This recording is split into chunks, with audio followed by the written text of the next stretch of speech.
think by now we all know each other, so I won't lose time introducing each panelist. We will start. This will be about layered memories, and we will start with mismemories, with Jane Newman's Misremembering Antigone. Maybe, because it... Oh? Oh, okay. But, okay, sorry for that technological pause there. Okay, I know that we're in session 11 concerning layered memories, and I would like to layer, or hope that we can layer a bit of the memories of where we've been so far last week in particular, and also today, onto what I'm going to be talking about, particularly in terms of hospitality, even zombie hospitality, which I think is really an interesting thing on the one hand, and then translation as creativity, but also as violence and erasure on the other. I'm very interested in the temporality of translation, that's what we ended with, and in the directionality of translation as well. So those are the kind of echoes, if you will, that I'm thinking about in terms of my work. My presentation proper today then addresses the challenges of hospitality that translating the classics has traditionally represented. In the traditional model, a classic is often remembered as an original in the past, as a monolith, so to speak. When a classic as original is understood in this way, only subsequent translations and adaptations are conceived of as layered or permitted complexity or depth. The presentism of this kind of scenario should be obvious. The classic's origin in some distant time is assumed to be simple. It has no temporal density. It's orthodox and static. Only translations closer to us are multiple or diverse and exemplify fortleben. This dyad in the hierarchy of value implicit in it, of course, relies on a definition of origin as Entstehung, or Genesis, that Walter Benjamin rejected already quite some time ago. Before, that is, he went on to substitute for it the concept of Ursprung, whereby beginnings also of classics and of originals are never static, but rather always already in motion, eddies, as he famously writes, in the stream of becoming. And so this paper has a little bit of a polemic to it, which I might want to actually revise after having listened to the papers this morning. So I contextualize it. So it is a little bit of a polemic, but it's in dialogue with what's been said. My example of a classic whose Benjaminian origin I'd like to call into our present today is Sophocles' ancient Greek tragedy, Antigone. The story is familiar to you all, I'm sure. A tyrannical Creon king of Thebes decrees the body of the allegedly treasonous Polynices, his nephew, may not be buried, but is rather to be left exposed to rot. A zealously principled young woman, Antigone, his niece, rejects Creon's law. Citing a higher justice associated with the family, she buries her brother, knowing full well that her disobedience will be her death. My argument today is that recalling Antigone in this way, only as a standoff between two more or less fixed and gendered positions, rather than a text whose linguistic and ideological origins are massively complex, is less than useful for us. This in spite of the fact that the kind of unlayered meaning or memory of the original that I've just given you is the one that we find in a great many very important translations and adaptations of this text. Sophocles' Antigone is nearly unanimously remembered, in other words, as a stark contrast between Antigone and Creon as progressive and retrograde and highly gendered positions, respectively, both of them set in stone. What I'll be arguing is that this reception fails to take into account the dense historical context of class in which this gendered standoff was embroiled, a complex context unmistakably embedded in the original play's language, as I hope to show. The complexities that I'm going to be alluding to or pointing out get lost when the play is reduced to being merely a classic or an original, and when it only gets translated, and translated too simply. Restoring the optic of class to Sophocles' Antigone allows us to remember that it was layered from the very beginning. Now, in a minute, I'll be giving you a sense of the density, the complicated politics of class embedded in the language of Sophocles' play and how we might best want to understand it. First, let me indicate, however, how these origins often do get lost in translation, even when the translations or transpositions, as Beatrice Carlo called them, are ones in which we may approve. My example here will be the remarkable case of Antigone in Ferguson, a new translation of Sophocles' play that was originally staged in Ferguson, Missouri in September of 2016. Antigone in Ferguson combines a reading of Sophocles' classic in Brian Durris's new translation with gospel choir accompaniment. It's a powerful commentary on race in the United States today. The title, of course, alludes to the town of Ferguson, a suburb of St. Louis, Missouri, in the United States, where in 2014, the 18-year-old African-American Michael Brown was shot 6 times from the front by a white police officer named Darren Wilson, who claimed he was acting in self-defense. Both local and nationwide protests ensued, as I'm sure you'll remember. The 2016 production of Antigone in Ferguson, which was actually commissioned by the town of Ferguson, was mounted by the Theater of War Project, which is headed up by translator Durris, who in what he calls a social justice project uses the classics to address pressing contemporary issues in and via a kind of community therapy.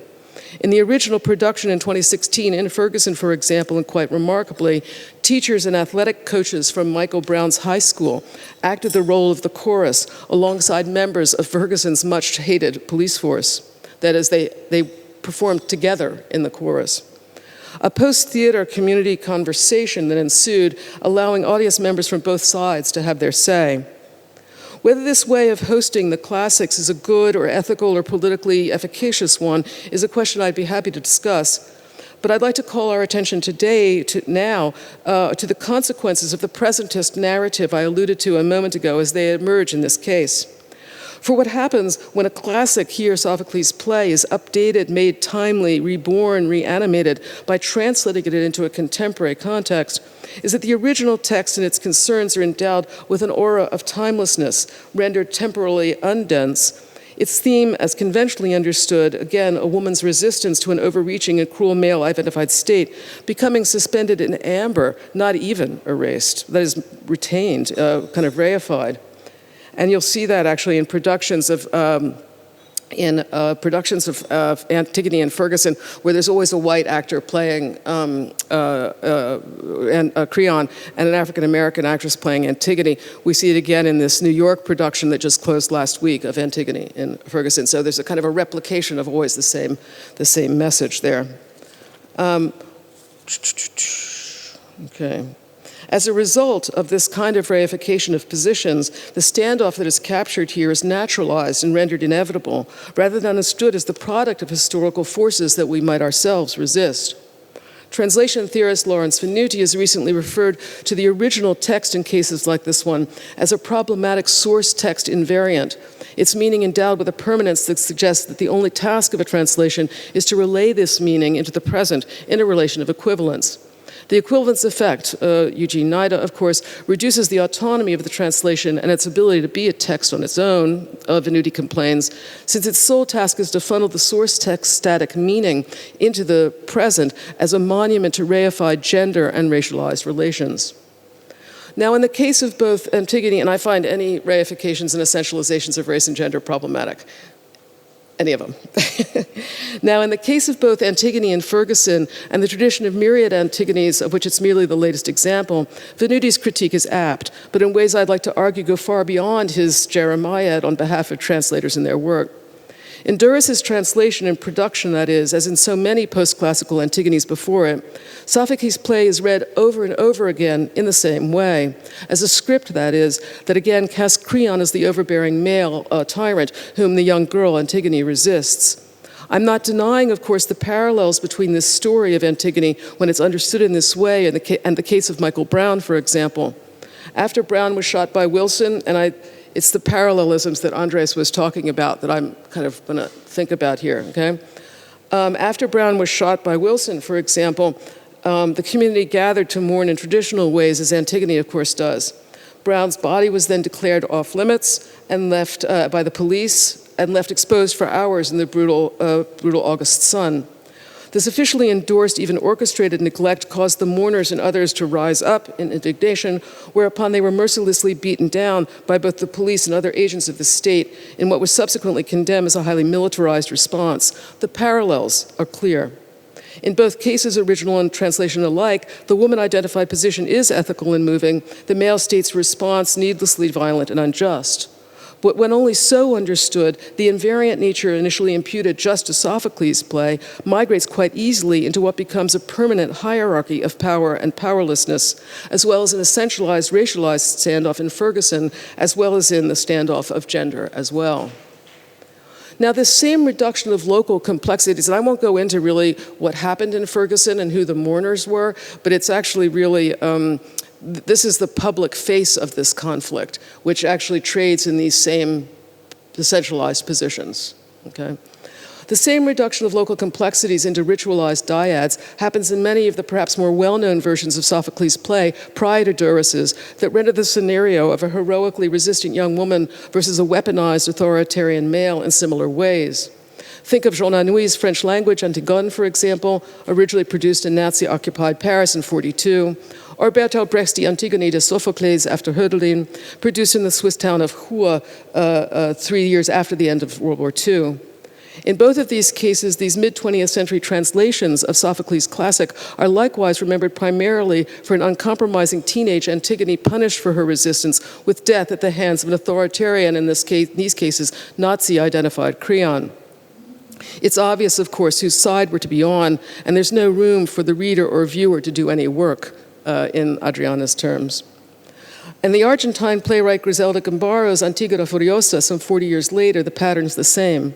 The disappeared and thus unburied victims of Argentina's dirty war are remembered by an Antigona who, suspended in a cage above the stage throughout much of the play and in the original production, symbolized the constant presence of that grim past in the present of the play as it was produced in Buenos Aires in 1986, just after the conclusion of the trial of the juntas. The longevity and consistency of the equivalence thesis at work in Antigone and Ferguson is thus counterintuitively confirmed in these other very different versions of the play, with the invariancy of their only in some ways heterogeneous translations always already reproducing the rigid oppositions that was a rigid opposition assumed to be at the heart of the original text. So it's only a repetition of sameness here. Let me move now to unpack what I'd like to argue that these several translations and many others like them actually misremember about Sophocles' Antigone, when they cast it first as the, in the end, pretty predictable standoff between a bravely resistant revolutionary Antigone and Creon, who represents an unyielding dictatorial leader.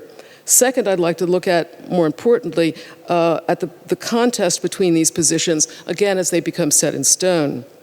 I'll begin with the second point, namely the tendency to see this opposition as a static one, especially insofar as the question of Creon's profile as a leader is concerned. This profile is, of course, all tangled up with Antigone's traditional profile as a rebel, and I'll talk about that just a little bit, too. First, the tyrant, Creon. Now, it's important to remember that for all the seeming permanence of his authoritarian position, okay, good. Sophocles' Creon is not referred to by just a single term in this play. Rather, a welter of words is used to both refer to and address him. At the very outset of the play, Creon is referred to as a strategos, a general or a military leader, like his author, Sophocles, in fact, one of the most important professions in 5th century Athens, which was, you'll perhaps remember, at war more or less for the entire century. So it was the Attic tragedy was produced under conditions of a war footing, a century-long war footing. And we have to kind of remember that. Here, Antigone is speaking, and although she uses the word strategos to refer to the man whose edict or proclamation she resists, the term strategos would actually have suggested at least some recognition of the legitimate basis, or at least political logic for his authority in the context of the play's production. Moreover, the Greek word that Antigone uses is in this same line to describe Creon's edict is kerygma, which its later deployment in the Christian tradition notwithstanding, here refers to a secular public notice, usually announced by an official herald. The word tells us then that, as Antigone herself later acknowledges, the interdiction, the law not to bury Polynices, was emphane, plain, manifest, visible to all. Strategos Creon, thus in fact could be said to be following the rules of the very public democracy that in its Athenian iteration at least was in fact the sponsor of the very play in which both he and Antigone appeared. So he's actually aligned with the kind of democratic polis that's sponsoring the play. When Creon actually appears on stage, however, for the first time just after the first choral ode, in which the chorus has described the civil war that led to the death of both Polynices and his brother Eteocles, another explicitly pre-democratic word is used. The chorus hails Creon as a basileus, a hereditary king. The term is somewhat archaic and refers to the power structure of the older so-called palace societies of heroic, archaic Homeric times. Agamemnon's position in Argos, for example, or Odysseus' position in Ithaca is part of the palace era societies.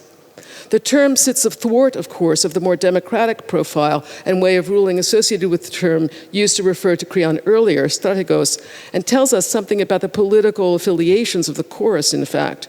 They're harking back to this archaic formation.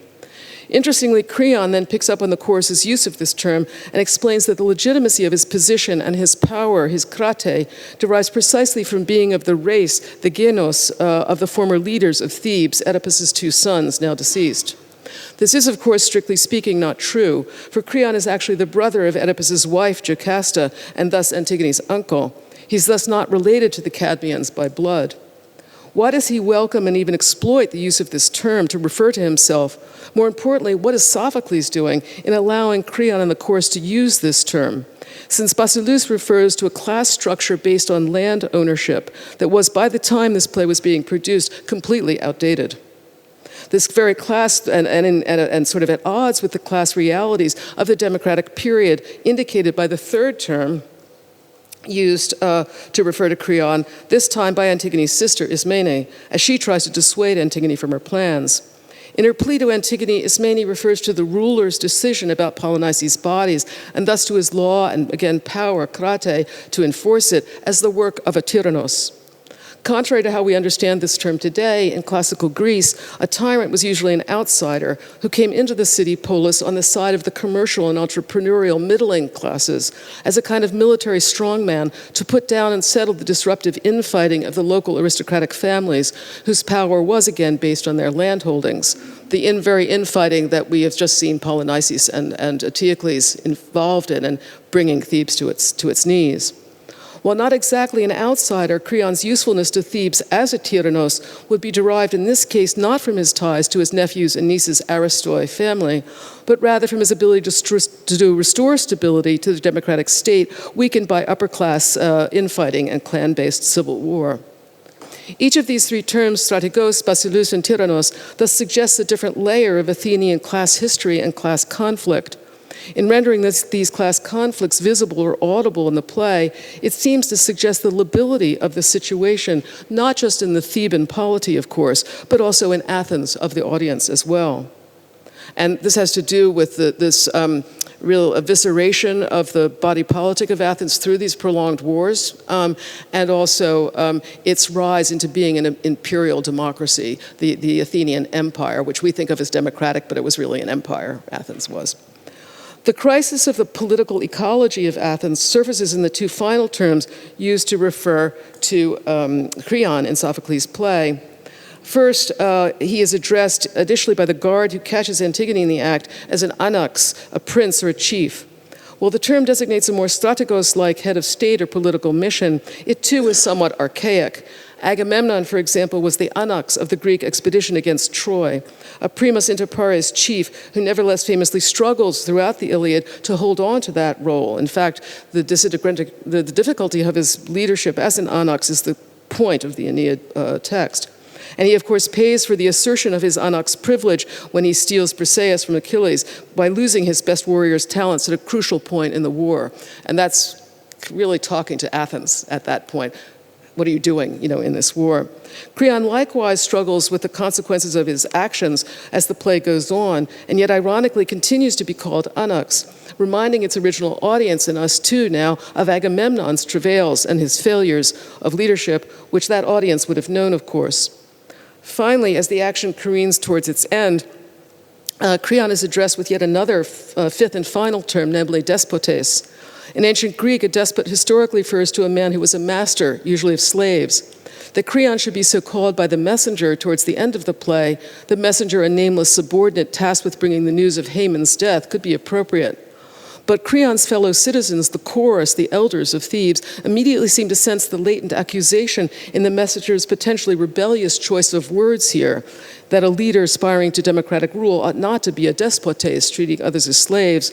The chorus thus takes care to continue to address Creon repeatedly then as anax in a clearly orchestrated call and response pattern from here on in, a pattern that seeks to tamp down the suspicions aroused by the messenger's use of the term despotes, even as it draws our attention to the fact that Creon is, of course, extremely un-anax-like by this time. He's not really leading at all. In fact, he's led off stage by one of his subordinates. Creon's problem, then, is his fundamental inability to orient himself in the face of competing systems of power and authority suggested by the variable nomenclature of leadership used in this play. The strategos leader of Athens at the time, the militaristic Pericles, involved in all sorts of military adventurism, might have been wanting to take heed to this contest. The dizzying number of words used and associated with Creon's profile, then, shows that the image of him as stereotypically male and solidly authoritarian is actually an exceeding misreading of this instability of leadership at this time. Sometimes he's past and aristocracy-oriented, sometimes he's demos-oriented and democratically Athenian. While I can't go into detail about it here, let me simply note that this theme of instability in leadership, about what form of leadership is best and what the class affiliations of it are, is really systematically stripped of its troublesome dimensions in plays like Anuise, which simply refer to him vocally as le roi, the king, and especially in Brecht's play, in which Creon is likewise referred to either as der König, the king, or the boss, der Herr, when that is, he's not referred to as the Führer. No translation needed there, I assume. These terms, as they appear in translation, are obviously much more invariant, at least as far as the figure of Creon is concerned, than they are in the classic, which at its origin captures a classed political context in motion, not at all sure what good leadership is. Here it is the classic or the original that is hospitable of density or layered, and the translations are less so. Now, very quickly, in conclusion, the Antigone is something of a different matter in this play. Her character is much more clearly defined. She's described several times more or less generically as a young girl, a chore, but she's more consistently referred to as is appropriate in the language of her family. She's always the child, the paidos or teknon of Oedipus, and of the same womb, Otto Delphon, as her sister and brothers, her A Delphoi. This means that her loyalties are not to the city or to the democracy, but to the closer circle of her aristocratic clan. The family includes others beyond just these members. Indeed, it's to the longer lineage of the well-born, the Eugenes ones, who are now beneath the earth and below, to whom she declares allegiance. Her telltale self-identification just before she's locked away in the cave as the last of the royal house, the Munen Loipen of the Basilidon, indicates to us, as it would have to the original audience, where her socio-political frame of reference lies. She represents, as the word indicates, the older Basilus-identified palace-era classes that Creon, of course, opportunistically invoked, the very class whose power was located in the earth, to which Antigone appears always to be gesturing when she declares her loyalty to those below. This was, of course, the same land-owning class to which the clan brothers Polynices and Eteocles had belonged when they met their deaths at each other's hands. Their passing before the play even begins, an indication that the sentiment of the time was indicating that this class, with its politically irresponsible infighting, was out of step with the current democratic times, and thus left best behind. Antigone's resistant revolutionary profile that we're familiar with from the translations begins to look quite a bit different when seen through this lens, for what she's actually attempting to do when she resists Creon's decree is to hold on to her aristocratic class privilege and her exemption from the democracy's laws. This isn't to say that she's not stalwart and committed to her position or that we don't empathize with her reasons for her acts, but if and when we do empathize in this way, we are choosing to endorse an archaic, hierarchical, rather than progressive social and political formation, at least from the point of view of the language of the play. Now, there'd be much to debate about how Sophocles' Antigone's desire to protect her aristocratic privilege might or might not align with the positions adopted by her sisters in Anuise, Brecht's, and Gambaro's plays, or even in Doris's Antigone and Ferguson. Yet as far as I know, the class elements of these positions and in these various iterations of this play, and especially the notion of a resistant Antigone, has not been addressed in the criticism, even though actually addressing questions of class in these various times might be the key to what differentiates these translations from one another. This is the case, I would argue, because the translations have in fact failed to host these contexts. Now, I have another example based on the language of Antigone play, but I'm going to leave that out and move to my conclusion, my real conclusion. I think what I've been trying to do then is to suggest that not only translations have layered memories, but originals and the classics are layered too. I'd argue then for hosting rather than erasing the original's densities via acts of what I guess we could call political philology or forensic philology, following some of our earlier speakers. Allowing the complexities of these class issues to survive into the present. When we do so, our translations just might follow suit and not always be telling the same unlayered tale. And yet, if what I'm asking for is an equal treatment of original and translation as both prismatic, what is the art of translation really about then, in light of this request? Is this translation, or is it merely philology? Philology, which of course, with its love of the word at its base, at its root, is the act that is the heart of translation. What's the temporality then of philology versus the temporality of translation, to pick up where we left off? And with that, I'll hand on the microphone to Ashley, who's going to be talking about post-colonial philology.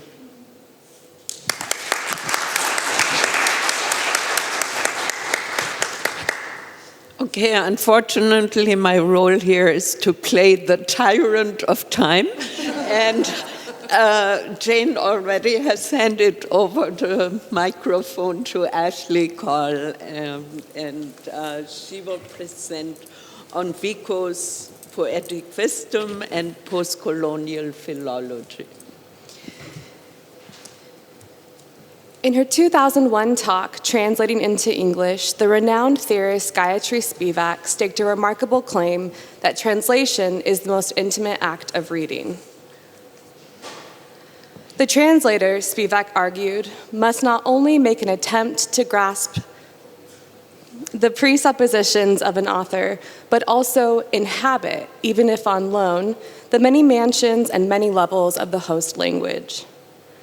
What does it mean for the translator to inhabit the layers of a language? Though the remainder of Spivak's talk demonstrates a historically rooted philological method, one also wonders if this process of inhabiting is ever solely a materialist procedure for the translator. Today, I would like to contemplate Spivak's mandate that the translator must inhabit language by tracing post-colonialism's relationship to philology. Spivak grounds the translator's responsibility in the political and historical world in which language emerges, reflecting, I would argue, one of the modes of textual criticism most central to the practice of post-colonial scholarship, Edward Said's secular criticism. Secular criticism, which I will unpack later in greater detail, demands that the literary critic read the text within the human, social, historical, and political world from which it emerges. In the essay in which Said coined secular criticism, he highlights two thinkers whose philological work had come to bear on his own method: the German comparatist Erich Auerbach and his philology of world literature, and the 18th century Italian rhetorician Giambattista Vico's philological method to study the human world as principally social. Due to Said's many writings on Auerbach, it is often presumed that Said's affiliation with philology emerges by way of this German exile. However, after reading a 1999 interview with Said, I learned that it was Vico's 18th century work that first brought Said to philology and then brought Said to Auerbach. Thus, my talk today redraws the connection between Said and Vico in order to consider how Vico's philological method might inform us of the possibilities and/or limitations of translation in the 21st century. To do this, I will first look at how Said's secular criticism draws upon Vico's philology. Then I elaborate on Vico's method, developed in his 1744 text, The New Science, in which he demands a sympathetic historical analysis of languages in order to access the imagination and earliest beliefs of ancient peoples. As I will show, the origins of Saidian secular criticism are deeply rooted in Vico's inventive philology, and as such, Vico's comparative method may have something to offer us as we think about how to inhabit the language of the other in our purportedly post-colonial world. While my limited time will not allow me to elaborate on the divisive readings of Said's secular criticism, the sheer amount of literature dedicated to unpacking this critical mode suggests its significance. Before turning directly to secular criticism, I would like to look at Said's early 1975 manuscript, Beginnings, in which he lays the groundwork for what will become his own critical method. It is in this text, Beginnings, that we can most clearly see the imprint of Vico's philology on Said.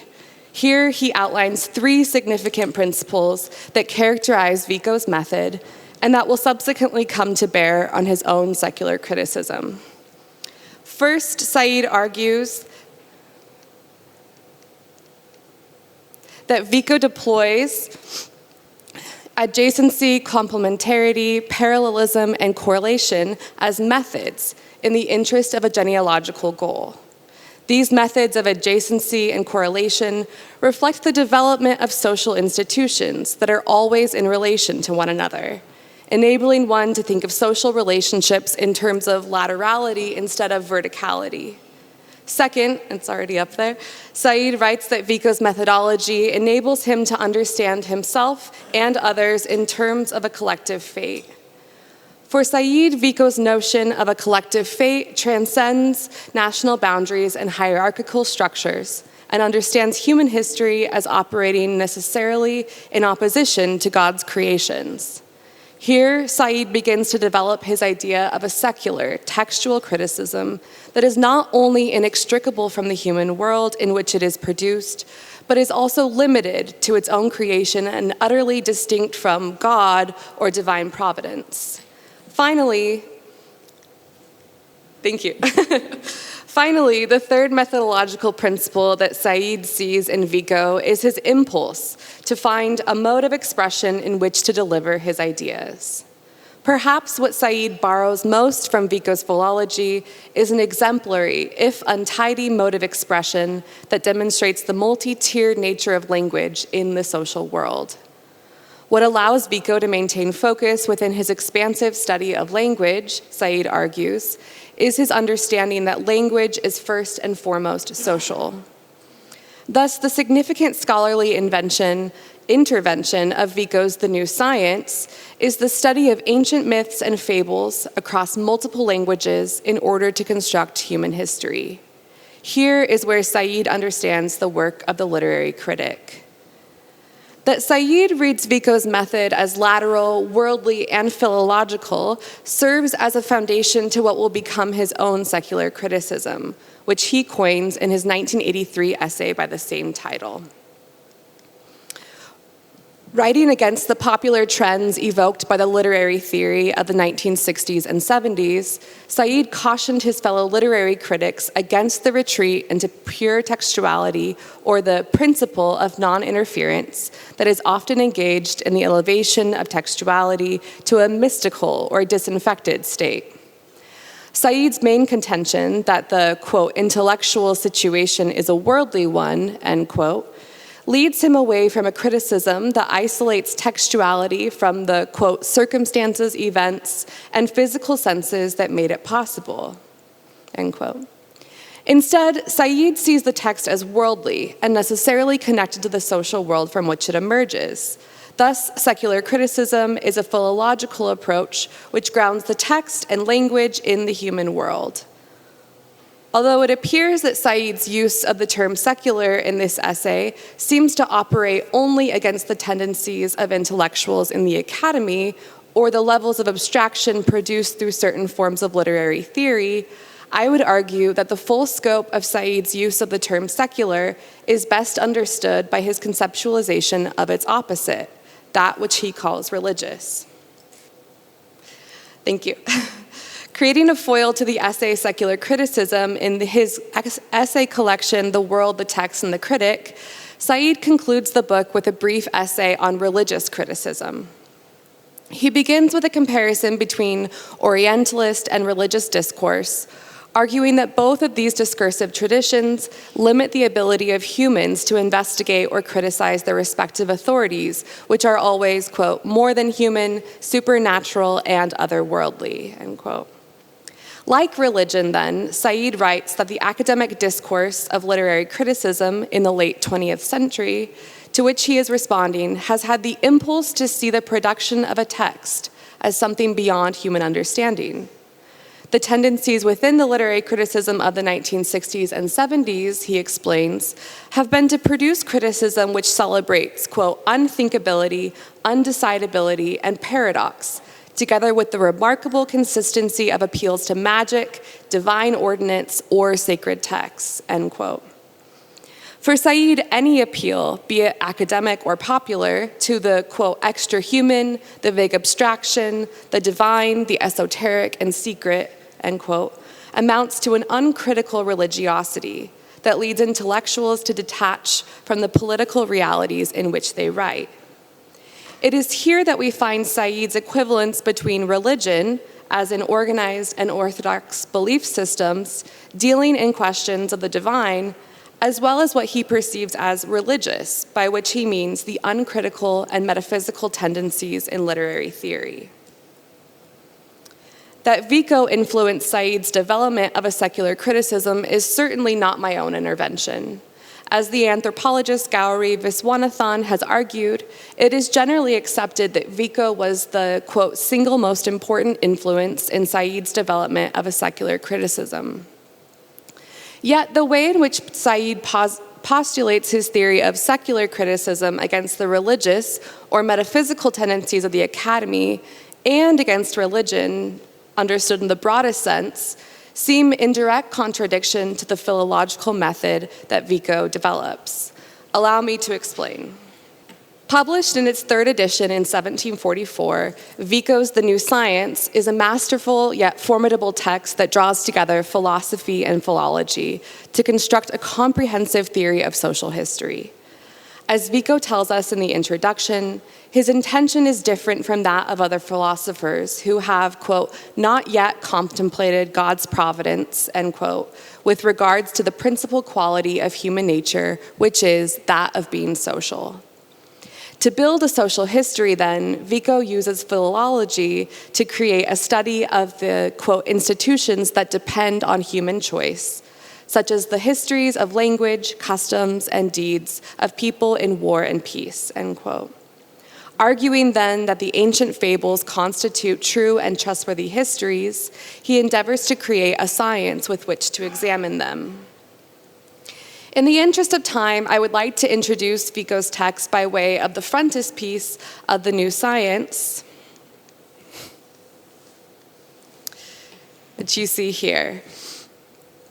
And accompanying this frontispiece is an explication of the work called The Idea of the Work. In his own summary, Vico writes that, quote, the entire engraving of the frontispiece represents the three worlds in the order in which the human minds have been raised from earth to heaven. So first at the top you see providence, represented by the sun and the small triangle inside, then metaphysic, looking towards providence, and finally the human world, which is represented here through Homer, the ancient poet. Below Homer is the civil world that has formed all the institutions represented by the hieroglyphs that are displayed on the lower half of the picture. He goes into great detail explaining what each of these hieroglyphs represents within his first chapter of the text, but I won't do that for the sake of time today. So in the visual hierarchy of the images and the rays that connect each entity, one can see that providence administers over metaphysic, who in turn administers over Homer. Underneath Homer's gaze are the philological objects of study representing the civil institutions of the human world. Vico writes that it is metaphysic, as the intermediary between God and Homer, as you see here, who contemplates in God, who, quote, contemplates in God the world of human minds, which is the metaphysical world, in order to show his providence in the world of human spirits, which is the civil world, or the world of nations, end quote. While the frontispiece demonstrates that Vico is always interested in divine providence, what we can observe through Homer's gaze downward is that a Vician method seeks to obtain an understanding of divine providence through the study of the philological objects underneath. As the German philosopher Karl Löwith has compellingly demonstrated, the revolutionary newness of Vico's method must be understood in its context, or in opposition to the established science of the Cartesians. While Descartes rejected any notion of a historical science, Vico's method makes the claim that history, rather than nature, is knowable to human intelligence precisely because history is made by humans, whereas nature is made by God. Vico understands that human history cannot be understood through the geometrical proofs that the Cartesians were using, points, lines, surfaces, nor figures, which aided the Cartesians in developing their science. Rather, the proofs used for a science of human history, Vico tells us, are necessarily philological and include, but are not limited to, mythologies, heroic phrases, and the etymologies of the native languages. These proofs, Vico tells us, are of a divine kind, or taught by divine providence. On this point, Vico is clear. The human sense, which enables the study of these proofs, is given to us by divine providence. Here we understand that it is not the rationalism of the Cartesians against which Vico is opposed. He too sets out to create a system and a science. It is instead the divine nature of Vico's proof which sets him apart from his contemporaries. Vico's science, he argues, will create a, quote, rational civil theology that understands human history by acknowledging the divine proofs that underlie the creations of ancient humans. What I have contended that Said misrepresents in Vico's method, what I have contended that Said misrepresents in Vico's method is the fact that the 18th century philosopher's emphasis on the human world does not preclude him from studying the metaphysical impulses of the ancients. On the contrary, Vico demonstrates that metaphysical belief, or the early poetic wisdom of the ancients, remains a fundamental mode of understanding the social formation of human history. Thus, since, as he says, religion is at the beginning of the civil world among all people.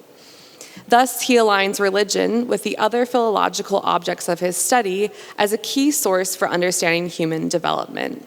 So religion is among the hieroglyphs that are underneath Homer in that frontispiece that we saw earlier.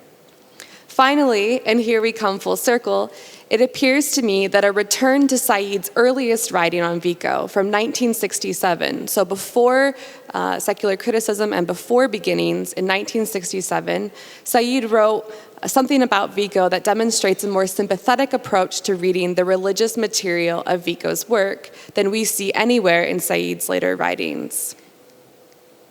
Next slide, thank you. This is the final slide.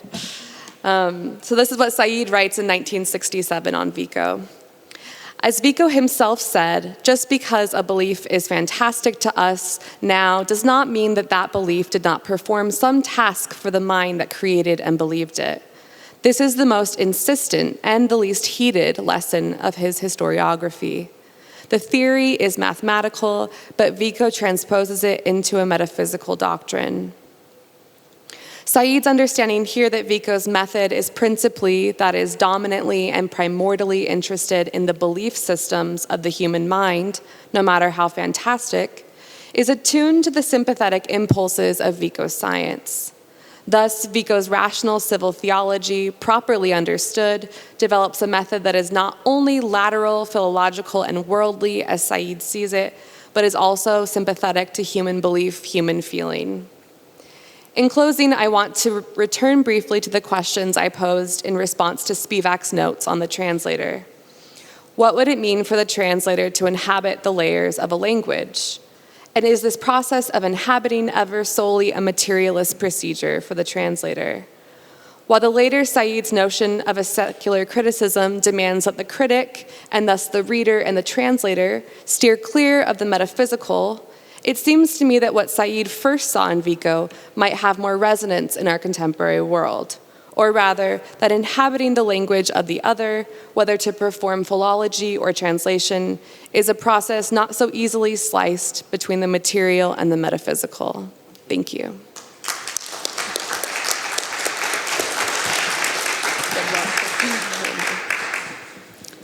Also, thanks, Ashley. Also, for the sake of time, I think we need to have all talks first before we have a discussion. And so our next speaker is Dana Alfay-Lakawi. Non-citizen Cherokee Two-Spirit and queer writer Quo Lee Driscoll practices beating. During an address at Highline College in Washington, Driscoll relays to the audience their endeavors to beat a ceremonial sash in the patterns of the Cherokee Southeastern tradition. Driscoll refers to Cherokee cultural specialist J.P. Johnson's belief in the revival of any lost art tradition as vital to understanding, quote, who we are as a people. We should, as an entire people, be trying to revive everything as we shed our colonized minds, bodies, and spirits. Driscoll then states, I'm beating a story. The stories and histories of Driscoll's native community are carried to them through their mother. They describe their mother as the source of the pieces of family history that they are able to access, as well as a source of their own identity as a Cherokee person.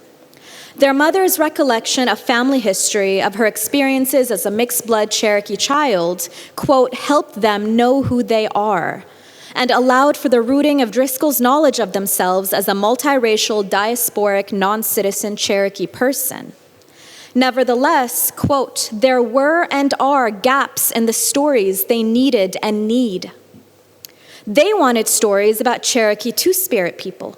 Such stories did not exist in writing, nor in the stories of Driscoll's mother. Where then are the stories of Cherokee Two-Spirit peoples? In the absence of an answer, Driscoll states again, I'm beating a story. For Driscoll, the performance of oral history acts as one way to tell stories. One of their projects entails the collection of oral histories from Two-Spirit LGBTQ people of Cherokee descent. Driscoll records the oral histories and then plays the recordings repeatedly to transcribe the words, thus creating memories for future Two-Spirit Cherokee bodies. The processes of interview, transcription, memorization, and performance thus become a part of Driscoll's own self. I'm beating a story. Driscoll's performance of the history is underlined by the comprehension that, quote, each story is a bead stitched together with the thread of memory. They are beating a story. Driscoll explains, quote, it's a story I need to hear and missing fragments of cultural memories of who we are as Cherokee Two-Spirit LGBTQ people. It's a story to help us remember. For our memory as Cherokee people, as Two-Spirit people, as indigenous LGBTQ people is often limited by the exact colonial structures that dictate knowledge about our past. Indigenous peoples of lands that are currently being occupied by settler colonial governments cannot take for granted a continuous lineage of memory. Instead, they must contend with memory that is riddled with gashes and wounds, hollow voids and gaping holes. Therefore, in this presentation, I wish to interrogate the very notion of layered memory. I will explore the reverberations of tribal histories, narratives, and memories within contemporary queer and indigenous bodies and writings as enacted through forms of rupture rather than the processes of layering. How does a violated, traumatized, and ravaged past, subjected to centuries of colonial brutality, manifest into a sustained present? How do these collective memories of genocide and erasure translate into an embodied queer existence today? Literary texts by indigenous writers reveal the manner in which memory is anchored not within the construction of a stable past or the composition of a cohesive history, but through the modes of storytelling, worlding, and the erotic. I will be reading for the torn edges of memory and the chasms and craters of violence within the poetry of queer Native writers Coley Driscoll and Deborah Miranda. Before doing so, however, I would like to speak of the history of gender and colonialism in the Americas as imposed upon the indigenous peoples by European occupiers. According to Deborah Miranda, a lesbian writer of the Ohlone Costanoan Esselen Nation of California, the Spanish colonizers believed indigenous peoples to be physiologically, intellectually, and spiritually unevolved, if not complete animals. In the loss of hundreds of thousands of California Indians, for instance, third gender people in particular were lost not by passive methods of collateral damage, such as disease or starvation, but through, quote, active, conscious, violent extermination. Miranda cites the memoir of a Spanish soldier penned in 1775, which describes, quote, those Indian men who are observed in the dress, clothing, and character of women. The soldier refers to such individuals as joyas, the Spanish word for jewels, and observes that they are, quote, held in great esteem within their communities. The soldier characterizes the beings, bodies, and practices of the joyas as heathen, as an unnatural abuse of the body, and as an abominable vice, and subsequently places his faith in the virtues of the Catholic Church and the glory of God to benefit those, quote, poor ignorance. The result? The Spanish soldiers fed the joyas to the dogs of conquest, specifically bred mastiffs and greyhounds who could respectively, quote, crush bones even through leather armor and, quote, outrun any man easily disemboweling a person in a matter of seconds, were the colonizers' weapon of mass destruction. Miranda recognizes the violence towards the joyas to be an act of gendercide, defined by Maureen S. Hibert as, quote, an attack on a group of victims based on the victim's gender, sex. Hibert notes that it must be the perpetrators themselves who identify a specific gender, sex, as a threat and therefore a target for extermination. Following Vasco Núñez de Balboa's brutal punishment of the sodomites, the local indigenous peoples themselves captured third gender people and delivered them to the colonizers. As Miranda asserts, this was not a native discrimination or prejudice, but, quote, a fear of death, more specifically of being murdered. What the local indigenous peoples had been taught was gendercide, the killing of a particular gender because of their gender. The Spaniards had shown that the toleration or association with the third gender equaled death. And the indigenous community thus realized, quote, that demonstrations of acquiescence were essential for the survival of the remaining community. According to Miranda, this pattern of sacrifice continues to fester in many contemporary indigenous communities. The inextricable mechanisms of colonialism and gendercide thus inform the construction of sovereignty and resistance in queer indigenous bodies in the modern world. Driscoll recognizes, quote, that healing our sexualities as First Nations people is braided with the legacy of historical trauma and the ongoing process of decolonization. In the face of centuries-old and continued violence against indigenous peoples, Driscoll proposes a journey to the sovereign erotic. What then is a sovereign erotic? With Audre Lorde's definition of the erotic in mind, a sovereign erotic becomes, quote, an erotic wholeness, healed and or healing from the historical trauma that First Nations people continue to survive, rooted within the histories, traditions, and resistance struggles of their nations. Decolonizing indigenous sexuality and moving towards a sovereign erotic therefore entails the unmasking of colonial presence, the hauntings of conquistadors, priests, and politicians, and the tending to the open wounds left behind on indigenous bodies. How is a sovereign erotic embodied? This is where the forms of storytelling, worlding, and the erotic manifest not in the cultivation of layered memory, but of a defiant present. I would like to begin with a reading of Coley Driscoll's poem, Map of the Americas. So this is the first of the two poems that I'd like to look at. Laura, help. Thank you. I know you can't read it, but really I just wanted you to see the shape of it.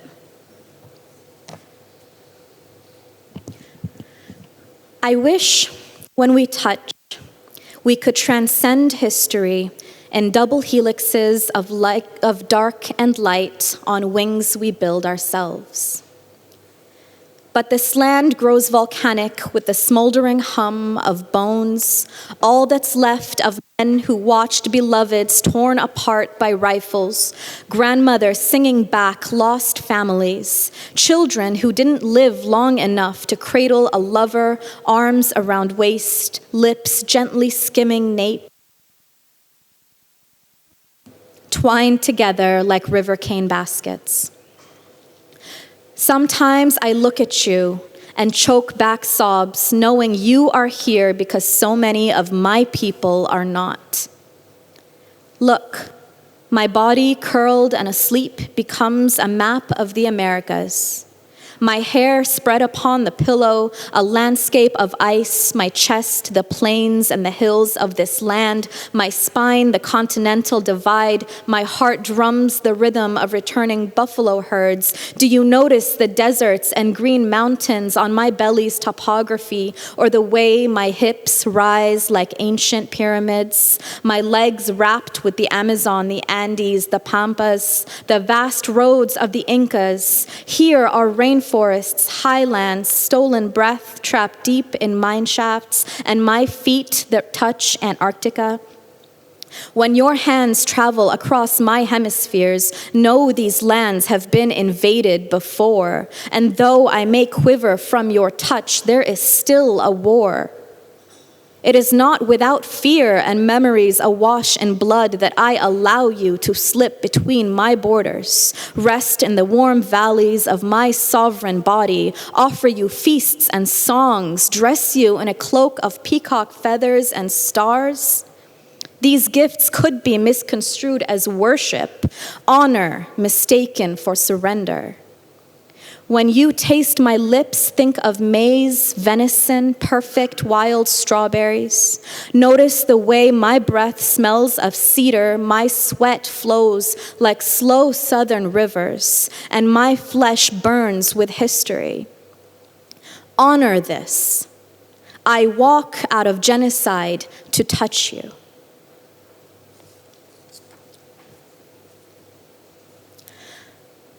I turn to the writings of Indigenous authors because the act of writing itself embodies a practice of sovereignty, of creation, of the erotic.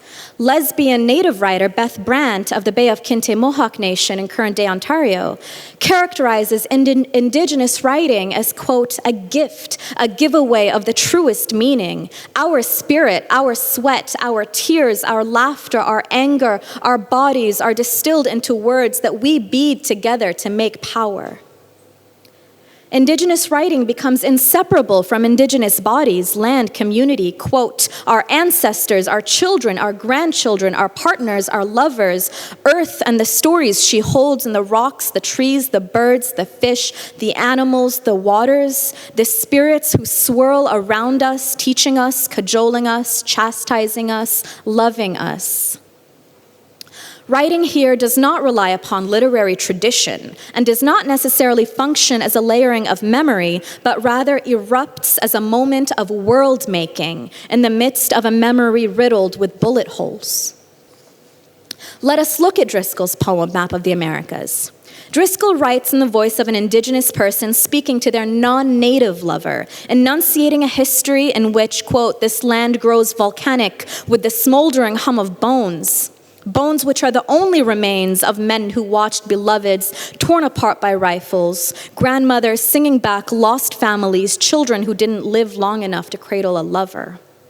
The poem, with verses visually shaped like the North and South American continents, proceeds to intertwine the body of the speaker with the land masses of the Americas.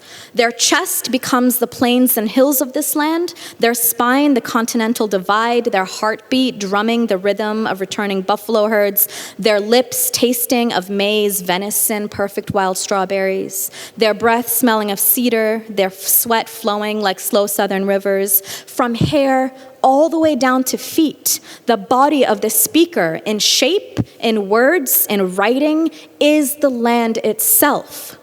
The speaker, in the end, demands of their lover to honor this. I walk out of genocide to touch you.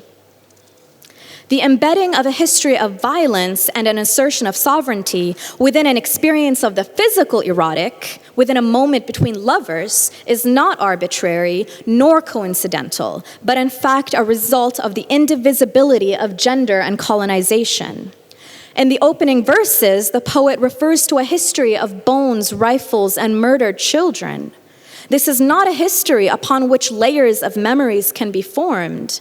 It is, in fact, a history of the lost, the missing, the voiceless, of genocide and gendercide.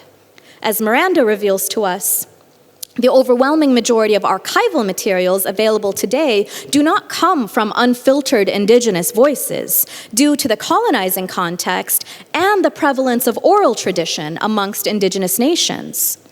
Instead, non-native archives narrating native experiences are brimming with European, quote, biases, agendas, cultural pride, notions of manifest destiny, and the desire to own history.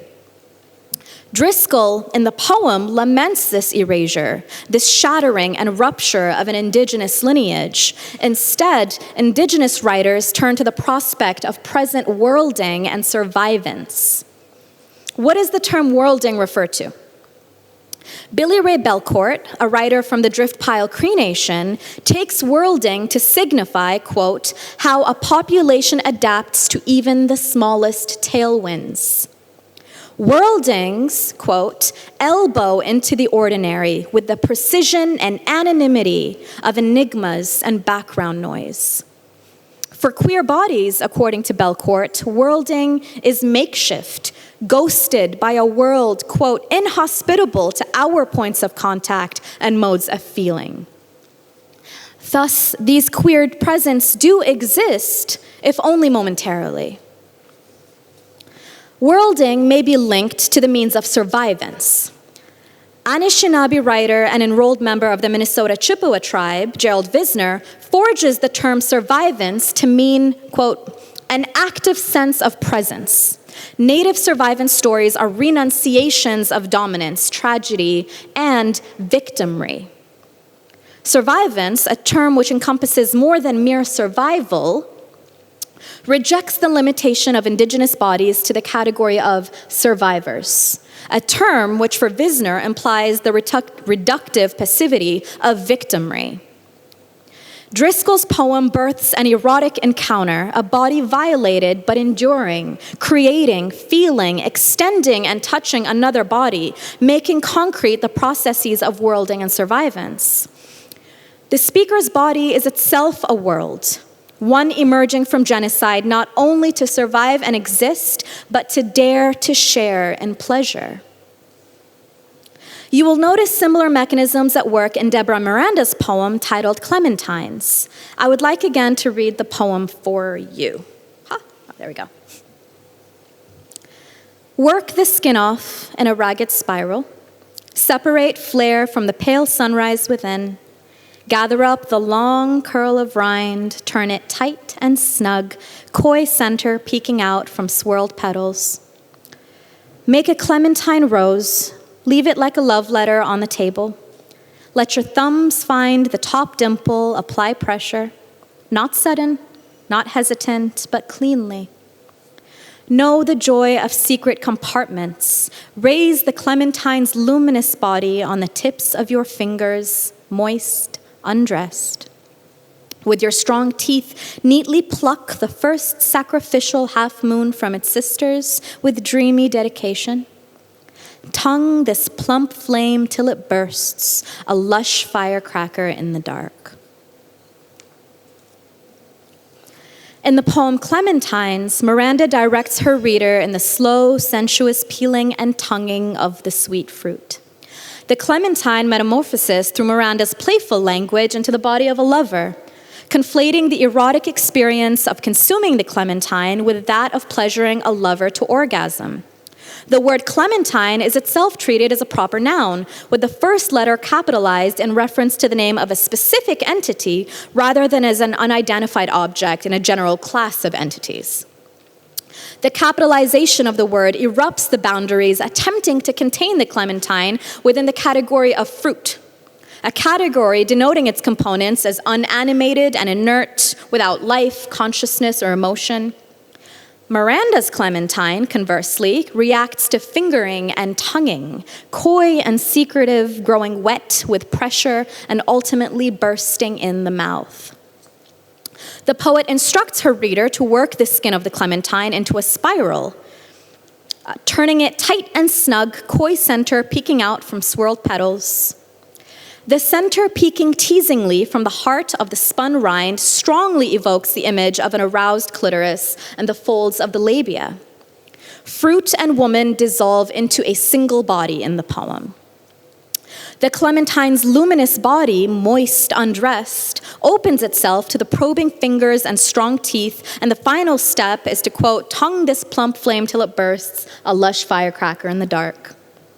Moisture, plumpness, and lushness, indicators of abundance and fertility, infuse the poem with the union of body and earth, while the pace and rhythm of the lines build into the slow, breathless anticipation, culminating into the final burst of light in the dark. The explosion of the clementine slice, succulent in the poet's mouth, engages the imaginative, physical, and libidinal senses of the engaging the wholeness of the erotic and sustaining its political imperatives. As a lesbian native body confronting the simultaneous perils of gendercide and genocide, Miranda's unashamed articulation of a non-white, non-heterosexual incarnation of the erotic threatens the assumptions and implications of normativity. The author resurrects through the modes of pleasure that which hegemonic violence attempts to either mutilate or annihilate. For a struggling body, the sight of multiple intersections of subjugation to supersede the bare mechanisms of survival and bud into a space of sensuality and fecundity is in itself a decolonial instance. Such moments may appear ephemeral. As Belcourt writes, worldings might presuppose a sort of permanency, but I am suggesting that queer worldings are characteristically short, end quote. Like the bursting of a firecracker in the dark, transitory but brilliant, Clementine's climax illuminates the world. Through a second act of creation, of writing, however, Miranda ensures not only the longevity but the continued visibility of this realization of the erotic. To conclude, queer Indigenous writers do not have access to an undisturbed account of Native memory or history, and are instead forced to contend with a past that has been and continues to be annihilated through ongoing colonial violence. The processes of survivance, of worlding, and of the erotic underline the inability to translate past forms into present realities and point to an alternative direction. It is important to remember that these processes reject the conflation of Indigenous being with violence and insist upon highlighting the Indigenous modes of creation. As Belcourt notes, Indigenous peoples live in the specter of violence. This leads to an erroneous collapsing of Indigenous peoples into violence, quote, as if that's all we were, as if indigeneity were its own kind of death sentence. On the contrary, quote, Indigenous peoples are resisting and world building as we speak. Thank you.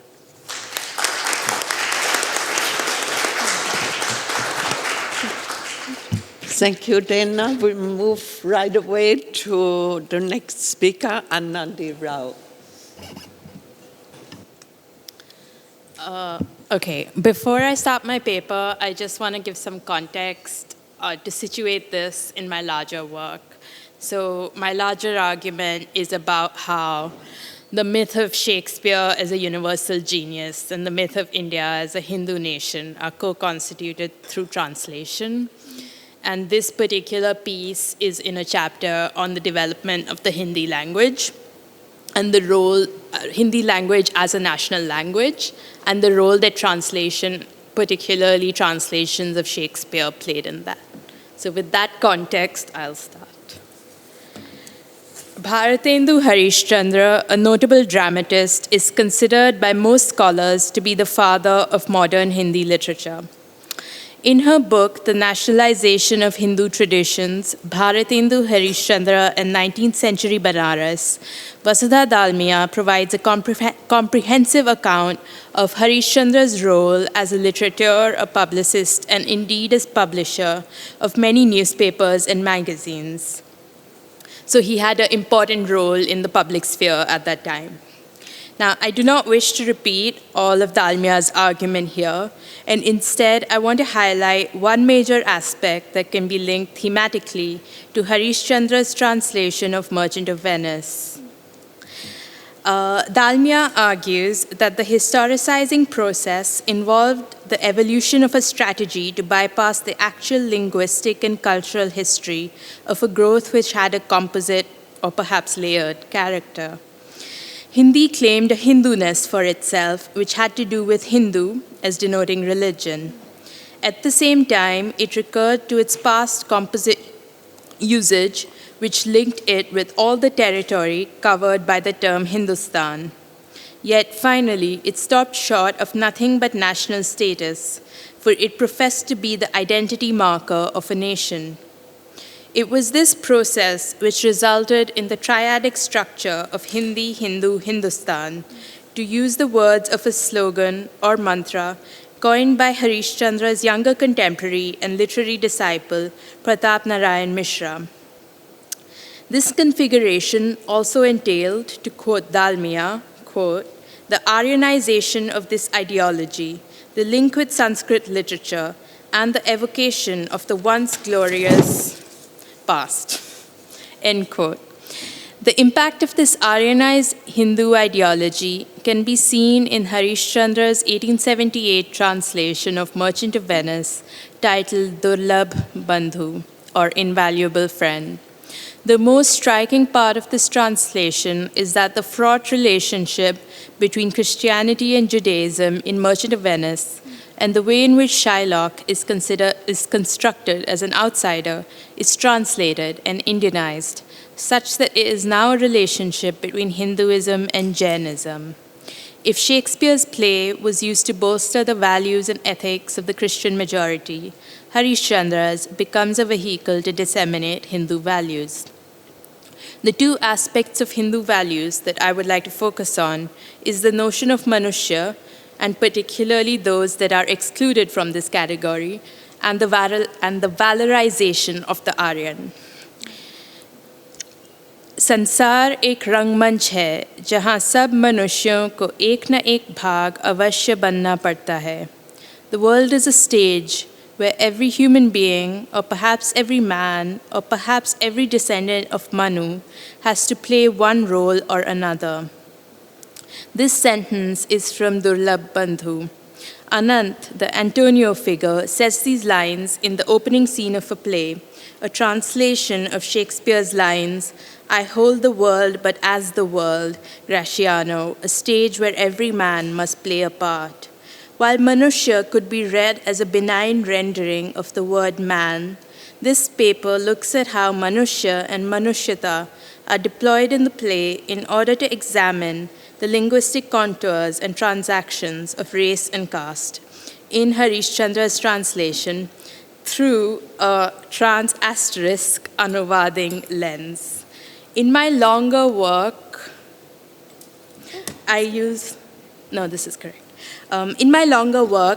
Christina Sharp's work on trans-asterisk to complicate notions of translation and anuvad, the Hindi-Sanskrit word for translation. I'm not going to read the whole quote, but you have it for your reference. But I just want to say the asterisk is important for me because in disrupting the flow of the word, it holds place for the transoceanic slave colonial trade routes that brought Shakespeare to India. It also poses a question, which is, who occupies the position of the untaught in Harish Chandra's Manushya?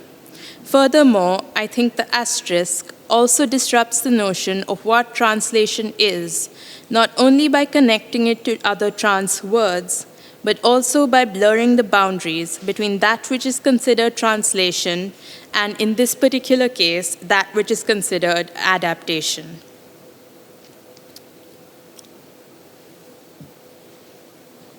Come on. Oh, maybe I've gone too far. Okay, no, this is fine. In the introduction to Poetics of Modernity, Aparna Bharwa Dharwarkar highlights the difference between these two terms in Indian theatrical traditions. She notes that, quote, the most common Indian terms for interlingual translation are bhashantar, which is literally the difference or movement of language, and anuvad, which is repetition or emulation.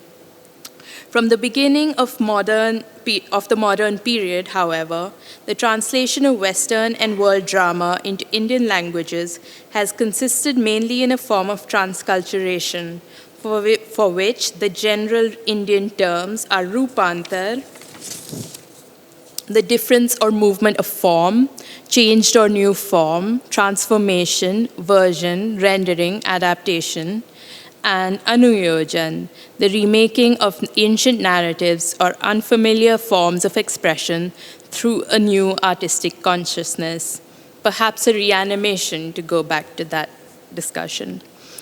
Within this framework, Harish Chandra's work would be considered a rupantar, owing to the fact that it is Indianized in a substantial way.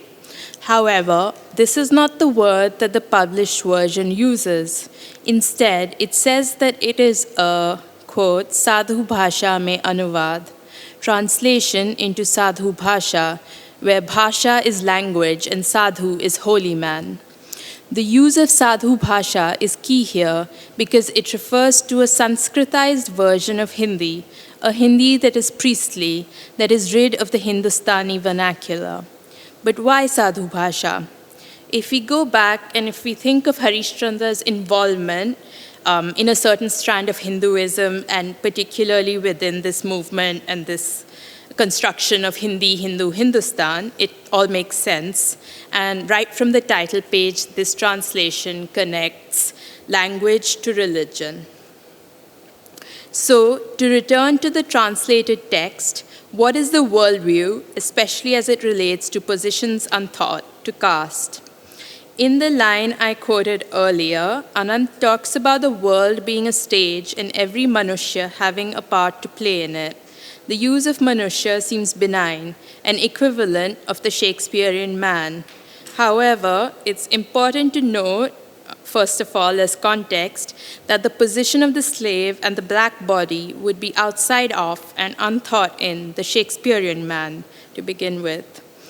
Later in the scene, however, the significance of Manushya comes to the fore when Anant, in a translation of the phrase, maybe?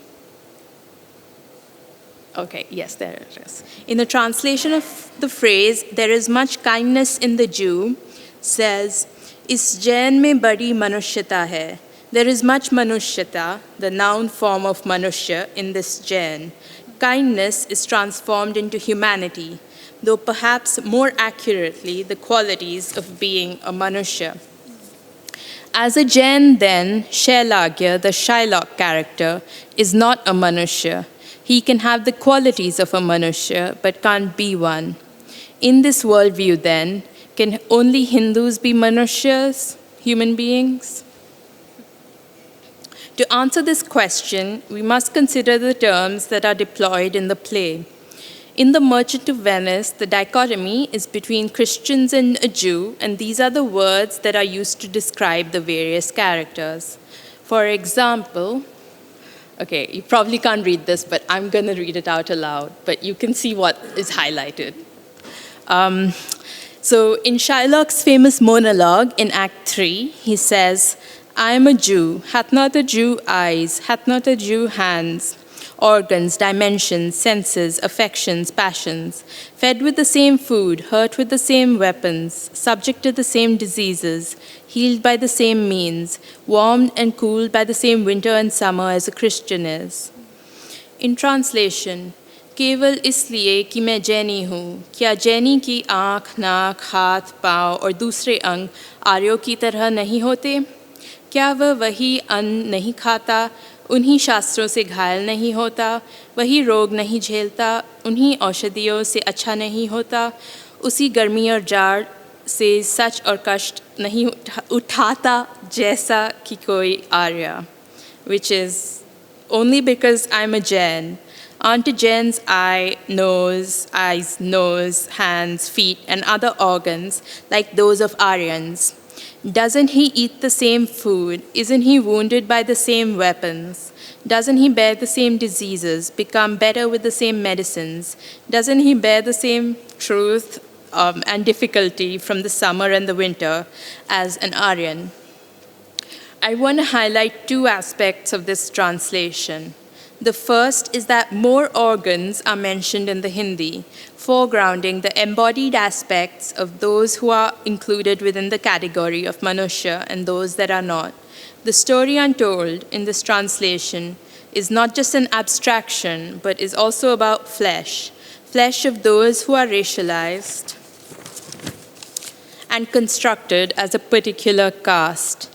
The second is that the comparison is not between a Jain and a Hindu. It is between a Hindu and an Aryan. And this is further emphasized because the word Aryan is mentioned twice, whereas like the original only had Christian once, so there was no reason to like overemphasize it. So the particular Hinduism being espoused is an Aryan one, a particularly Vedic Brahmanical form of Hinduism. Dalmia suggests that, quote, the Aryan idea, which was thought by Indian nationalists to offer the possibility of national cohesion, was invoked by Harishchandra whenever the glory of the Hindu national past needed demonstration, end quote. This is apparent in his essay, Natak Athva Drishya Kavya, drama or visually presented poetry.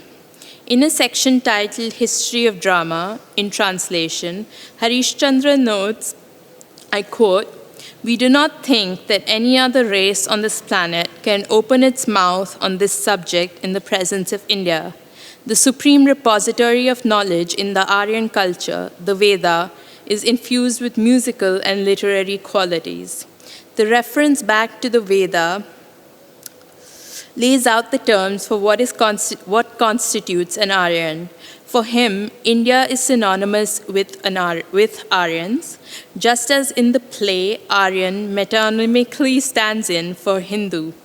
Manushya perhaps then refers only to the Aryan descendants of Manu, that is, Hindus of the upper castes. Importantly, the other is constructed as the Jain. The Dalit, or the lower caste in this configuration, is outside the world, occupying the position of the untaught. Here, it's worth noting that in December 1927, nearly 50 years after the publication of Durlabh Bandhu, B.R. Ambedkar, who was a famous lawyer, Dalit activist, and one of the creators of our constitution, burnt a copy of the Manu Smriti. The Manu Smriti, also known as the Laws of Manu, is an ancient work of Indic jurisprudence, and it also lays out and codifies behavior for women and like constructs gender in a very particularly conservative way. Oh, okay.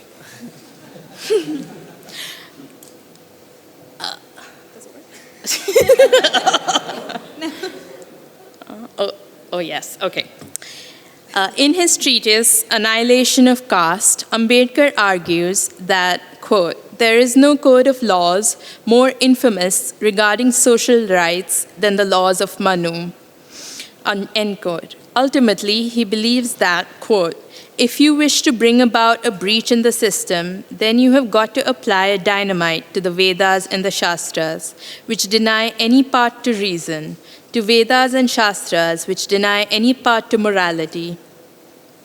You must destroy the religion of the Shrutis and the Smritis. Nothing else will avail.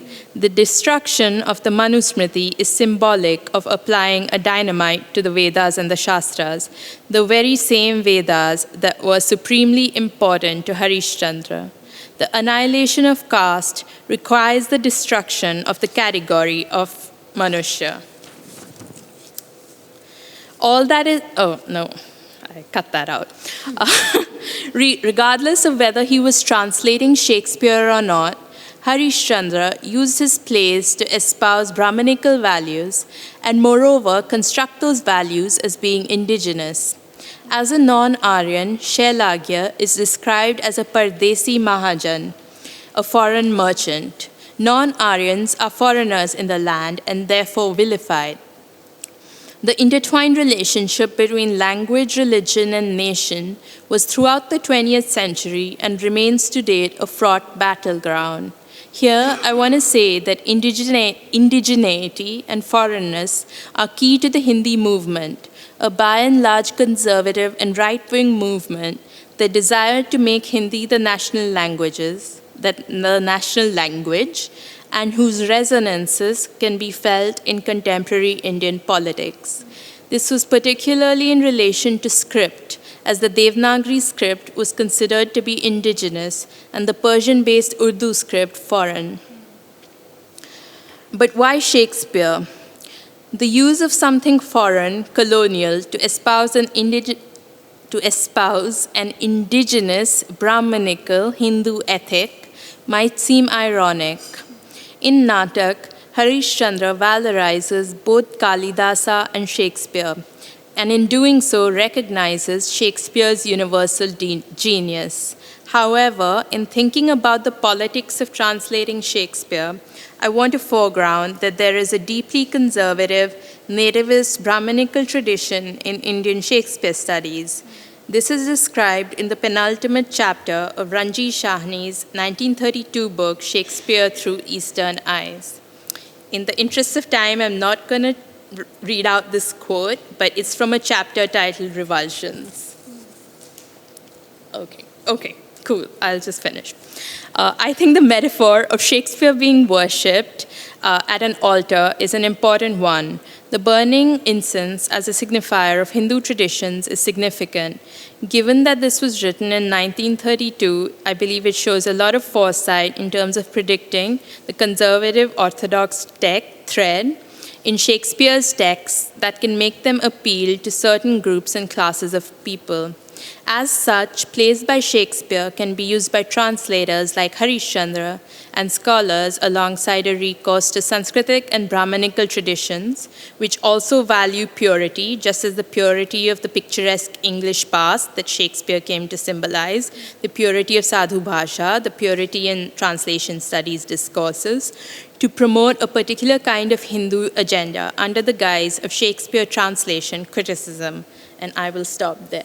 I can give you an example of this if you want, but I will stop there.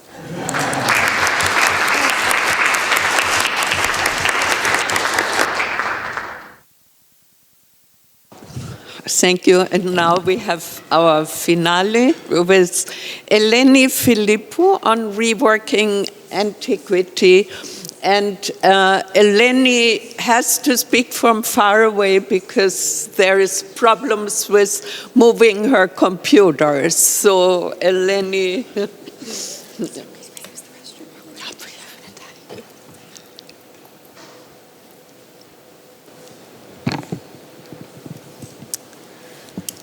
So my talk is a follow-up talk from last week where I'll be discussing the financial crisis anthologies again.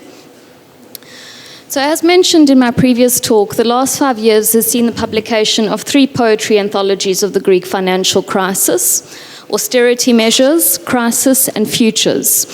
And I've listed the respective authors and editors on the slide. The anthologies aim to offer international audiences a comprehensive survey of the Greek poetic landscape during the financial crisis. Although the editors do not necessarily relate their literary projects to antiquity, I observed that the 3 anthologies contain poems with images or themes drawn from the ancient world. I assert that particular mythological figures, such as the Homeric lotus eaters, have gained currency or potency during the financial crisis and are used by poets who circulate in different spheres of publication. In fact, antiquity and its motifs have been an integral aspect of the way that the Greek financial crisis has been generally read and interpreted by both Greeks and the West. Put crudely, ancient Greek achievements in the fields of government, philosophy, theatre, architecture, mathematics, and art have had a lasting impact on the creation and development of Western culture. However, the financial crisis has prompted many literary and cultural critics to discuss and reflect upon the West's relationship with modern-day Greece. Joanna Haneke, a classicist, has produced a fascinating book called The Classical Debt, which was published by Harvard University Press in 2017, that explores how the idea of the West's symbolic debt to ancient Greece has been shored up against the more tangible economic debt. For Haneke, this classical debt and the ancient world have affected how the main players in the economic crisis, especially Western leaders and lenders, view Greece, and ultimately how they make practical policy decisions. She argues that the idea of the classical debt, the West being socially and culturally indebted to ancient Greece, is central to debates on whether Greece should stay or not in Europe. Greece's supporters note that its legacy compels the world to save the country at any literal cost. In contrast, Greece's detractors feel that the modern have betrayed or forsaken their illustrious heritage, and therefore severe austerity measures are a befitting punishment. Haneke's book comments that the ramifications for excluding Greece from Europe dig deep at the very heart of Western identity. For can Europe claim the legacy of ancient Greece if modern Greece is not part of Europe? In other words, even if Greece contributes little to the European economy, it holds great cultural gravitas. Like many other scholars, I assert that the Greek financial crisis is often assessed by drawing a direct line of continuity from the ancient past to the present day. Political speeches, public rhetoric, newspaper headlines, cartoons, and popular culture circulating in the West explicitly interpret modern Greece's financial woes through the ancient past. And here I have a slide of cartoons that have been taken from various Anglophone publications which all reference and connect the crisis with antiquity. However, it's not simply the West that reads Greece's financial crisis through the lens of classical antiquity, but the Greeks themselves. Most recently, Greek politicians attached to Syriza, the coalition of the radical left, and Greece's ruling party from 2015 to 2019, have reminded the West of the classical debt that it owes Greece. For example, Alexis Tsipras, the former Greek prime minister, used ancient Greek concepts to impress upon the West that it owes Greece its allegiance, especially in terms of its political support for Syriza. It is against this specific backdrop in which antiquity is used to negotiate Greece's position within the European project and the economic crisis that we can observe how the financial crisis poetry anthologies engage with antiquity. Admittedly, the editors of the poetry anthologies have not curated their texts with antiquity as a central focus. The introduction to both Van Dijk's and Chiotis' anthologies are largely free of claims linking contemporary Greek poetry to antiquity. Chiotis prefers to focus on the way that Greece's economic situation appears in the language, content, or form of some of the poems. He uses financial terminology as a structuring principle in organizing futures. Van Dijk even warns the reader not to expect classical myths when engaging with this new poetic current. In contrast, Chiotis' introduction to his anthology begins with a reference to Homer. For Chiotis, today's Greek poets carry a literary flame ignited in the ancient world. Chiotis' insistence on drawing a link between Greece's ancient past and the present problematically suggests that the current financial crisis is comparable to fictional mythological experiences. In instances where poets have made references to antiquity, classical imagery cuts through aesthetic distinctions and is used by poets that publish in vastly different spheres: online magazines and blogs, printed collections, and literary journals. This appeal to myth is no doubt a consequence of a tradition in which Greek writers, especially the generation of the 1930s, use myth as a starting point for both poet and reader alike. Admittedly, referencing the ancient past for these contemporary Greek poets could have the effect of constraining them, forcing them to mimic or emulate classical forms, themes, or conventions. It could also have the effect of playing into cultural stereotyping. However, antiquity acts as a source of inspiration in which contemporary Greek writers are able to locate themselves within an established literary culture. Contemporary poets profit from their connection with the ancient past, knowing that they draw on images or concepts with which both local and international, primarily Western audiences, are familiar. Poems that reference antiquity can be easily translated. Furthermore, the canonical status of ancient Greek mythology and concepts confers a value on modern Greek poetry, on both a national and a global level, granting it a degree of esteem or weight. Interestingly, the mythical figures that have gained particular resonance in the financial crisis are not the grand heroes of the Homeric text, but rather Homer's more peripheral figures, Penelope, Telemachus, and the Lotus Eaters.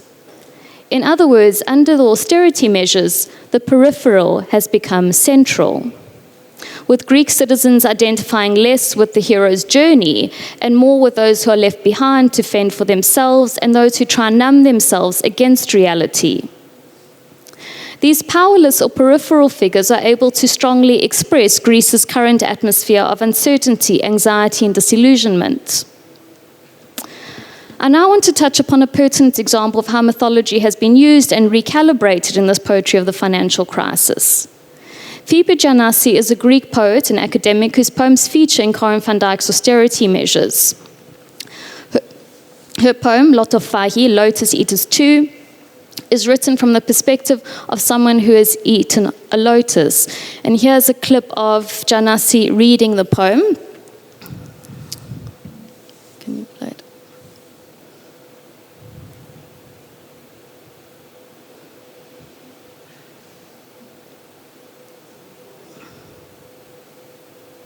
Πάγι 2. Θα μείνω εδώ, στη στροφή του δρόμου, στο γύρισμα του κόλπου, στην άκρη του ακροτηρίου, στην κορυφή του υψηλού βουνού, στις ανοιχτές της θάλασσας αγκάλες, στην εκβολή του ποταμού. Θα μείνω εδώ. Τα μήλα κόκκινα, τα χλάδια ζουμερά, οι πάτοι των παπουτσιών δεν φθύρονται. Ξυπόλυτος περπατάς, με ρούχα ελαφριά. Τέλος καλοκαιριού, μα ο χειμώνας δεν έρχεται. Μπορείς έξω να κάθεσαι την ώρα που νυχτώνει. Αηδόνια ακούγονται, τα φώτα ανάβουν. Εμπρός τα μεγάλα τραπέζια, δείπνα μικρά του δειλινού, με νυχτοπεταλούδες δείπνα, μεθυσμένα. Το φάρμακο το έφαγες. Το φάρμακο ένα λουλούδι. Το φάρμακο είναι το φάρμακο, η λύθη, το κάθε στιγμή καινούρια αρχή. Είναι δεν ξέρω από που έρχομαι, δεν θέλω να γυρίσω. Το φάρμακο, το πάντα τώρα, πάντα τώρα. So in that clip, you can see she's reading quite slowly to sort of mimic the narcotic effect of the lotus. And I'll read the poem in English now, which has been translated by Angelos Sakis.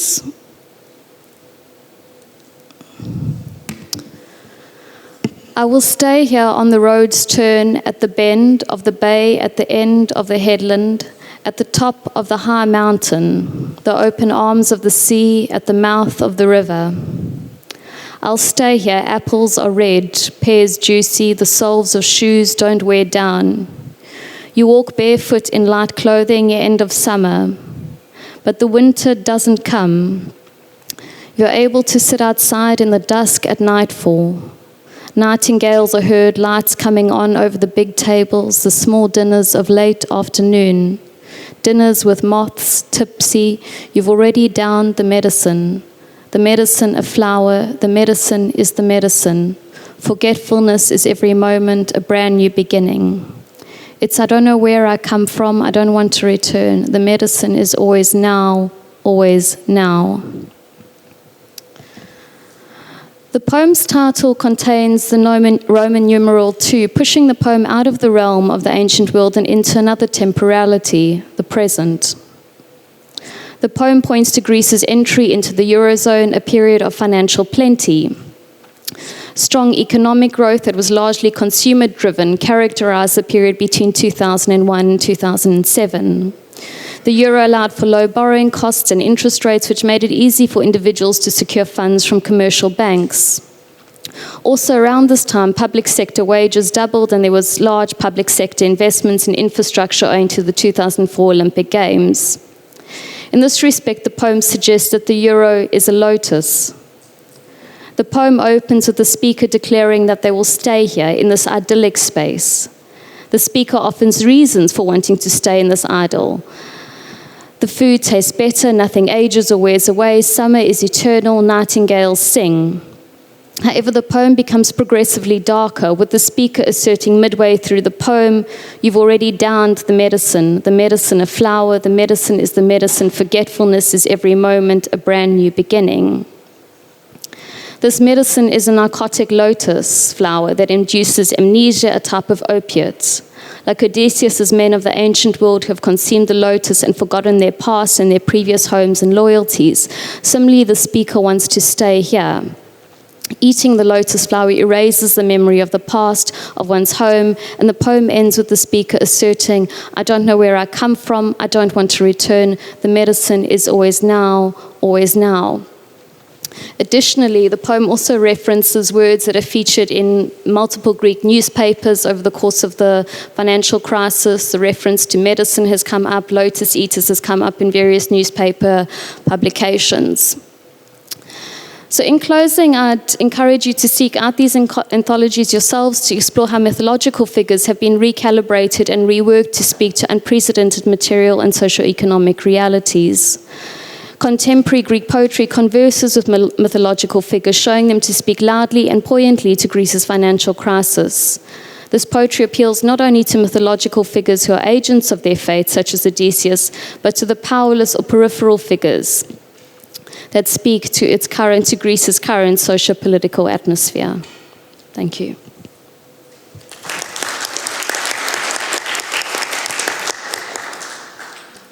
Okay, thank you all for very interesting contributions, and we move immediately to collecting questions. So I start here, Premish, Heidi, and then the two of you, right? One of the other.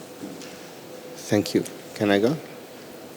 Yeah, go. So I think there's something very in thinking Anandi and Ashley's papers alongside each other. And I wondered if I could just put it crisply, whether translation might help us to recharge the project of post-coloniality. And I suppose, the way I want to frame it is that the Harish Chandra text reminded me of Gauri Vishwanathan's study of the rise of English studies. And I think Gauri was mentioned by Ashley in, being SAIC students. So I wonder if you could try and just think a little bit about what that would look like if we were to think about translation as the site of recharging the project of post-coloniality.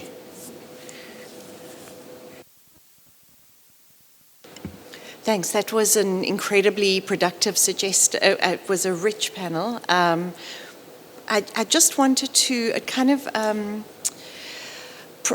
prompted by Jane's presentation, and it connects to Eleni's, but it might thread through everyone's in a different way.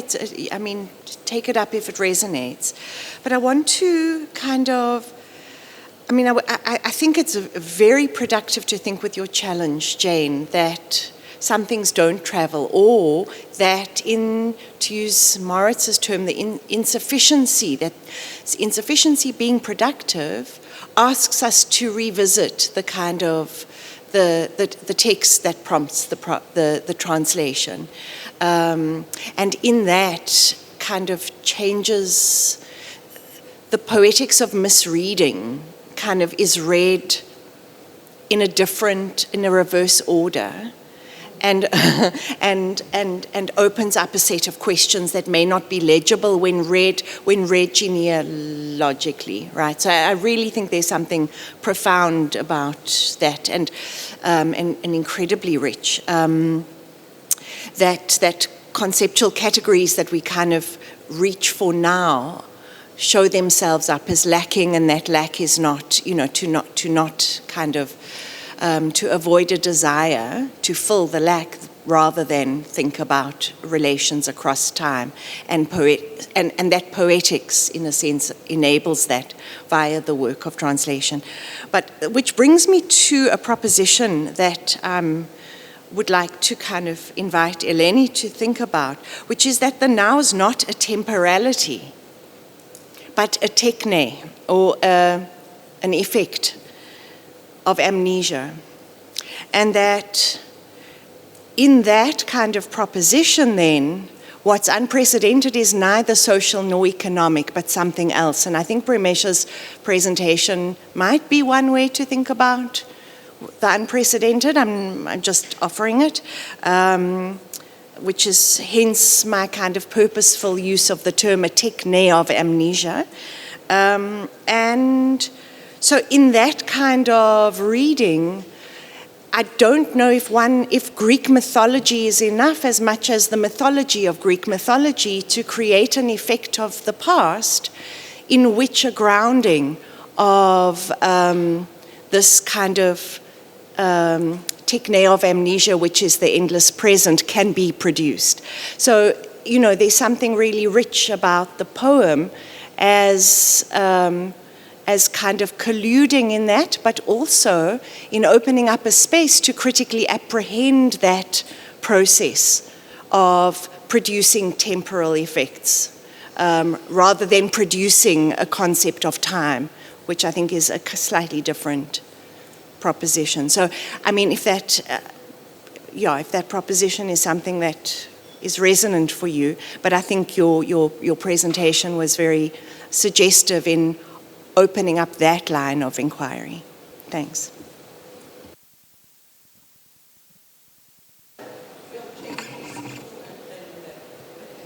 Thanks. So this is more for Dana, and this is, again, more observation than question, but something that really occurred to me. I really loved the poems that you presented to us and the way you read them. And I was really struck listening to both poems and your reading of them with the resonances with Maritz's also moving reading of the limit, and the idea of taking care of the limit and attending to its play, not only as boundaries, but also as openings, and how that links up with Driscoll's spine as a continental divide, which is both an image of separation, but also the spine is made up of linkages, and then Miranda's spiral. So I enjoyed that very much. I don't have a question, but it just seemed connected there. Yeah. Thank you all for your wonderful papers. It was really inspiring and powerful. My question is for Jane. Thank you so much for critically addressing Antigone, because I think that we're all getting a little bit tired of Antigone being a heroic figure in contemporary theory. Well, at least I am. My question is, and I think what is very productive is the question of class and reading it as an aristocratic privilege.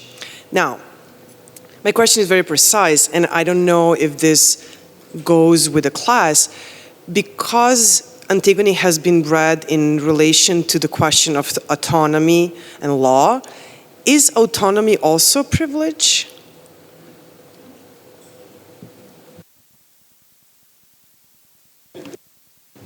I think since Adriana's was no question, we can still take Milad. Then we have. Thank you very much. My quick question for Ashley about the secular. What can you tell us more about what you think about the secular and also Said, and if you think the kind of contemporary anthropology of secularism, which proposes the secular is always constituted by relating to religion as a belief, animates even Said's critical moment, which you went to where you said he recognizes the question of the metaphysical dimension of Vico's work. And quick question for Jane. I'm thinking about your presentation, your wonderful presentation, and I'm persuaded by that, what I understood, your argument that a critical study of translation has to deal with not only what I would describe as the perspectivism of the translator and the translation, but also of the original that might or might not animate and live in translation. But since the conversation is about Antigone, there is the psychoanalytical archive of reading of Antigone, wherein Antigone and Creon are not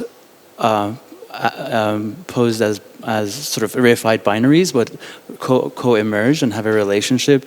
Antigone as transgression is only possible for predicated on as Creon being the law. So Antigone is deeply indebted to Creon and her positionality. So it's a scene of let's say gender differentiation as opposed to a scene of reified gender relationships. And Lacan says that the moment of transgression for Antigone is the moment of the beautiful. So there's this question of aesthetic, right, that emerges. And there's a very interesting play between the law and the political and the aesthetic. And there's a whole discourse about reading this as the relationship between the political and the aesthetic. So I was wondering what happens to the function of aesthetic in your argument, whether we are, and I want to know really because I'm also studying translation, and I wonder whether my study of translation also, by foregrounding history and politics in a way, lets go of the question of aesthetic a little bit, or what kind of balance do we want to strike, whether if we arrive at it, whether literary scholars' study of translation versus historical scholars' the study of translation is necessarily different. I'm just saying it out loud because I'm thinking about it. Thank you. Okay, I think now we have enough on the table, and I think we'll start in order of the questions with Ashley and Anandi, and then go from there. So I'll address Premish's question first, and maybe Anandi can take a turn after. You asked about the relationship between translation and post-coloniality, and I want to just, for confirmation, I want to make sure I understood. Did you say translation could be a bolster to the post? Okay. Yes, yes. So the way that I'm in this moment of thinking about how translation relates to post-coloniality, because there is a sort of critique of the relationship between philology and post-coloniality that has kind of recently emerged in the past couple years, wherein sort of Western or European disciplines used to study post-coloniality are sort of reifying post-colonial structures of creating discourse. And so I'm not sure how translation, I'm really unsure and questioning even some of my own ideas about how translation functions with post-coloniality. I'm wondering how and if translation could ever be working against colonial forms of discourse creation. So I'm not sure yet, but do you have anything to add? It's such a big question, and I think you said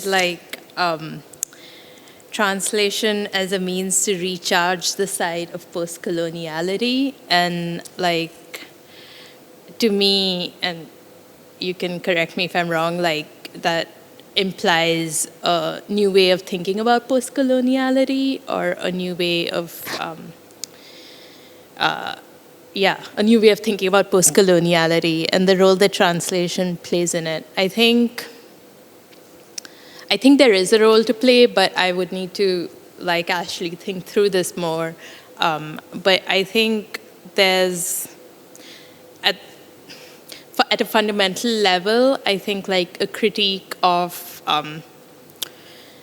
the very underlying concept of translation, especially as it is configured in the West, and in terms of thinking about it philologically, the word translation is necessary for any critique of any recharge of post-coloniality because of the ways in which translation was so imbricated in the colonial project and like in creating the structures of colonialism. Okay, so then we have Jane and Eleni in response to Heidi's question. But Jane, several questions were addressed to you. Perhaps you can take them together and then we move to Eleni. Sure, no problem. I'll do that.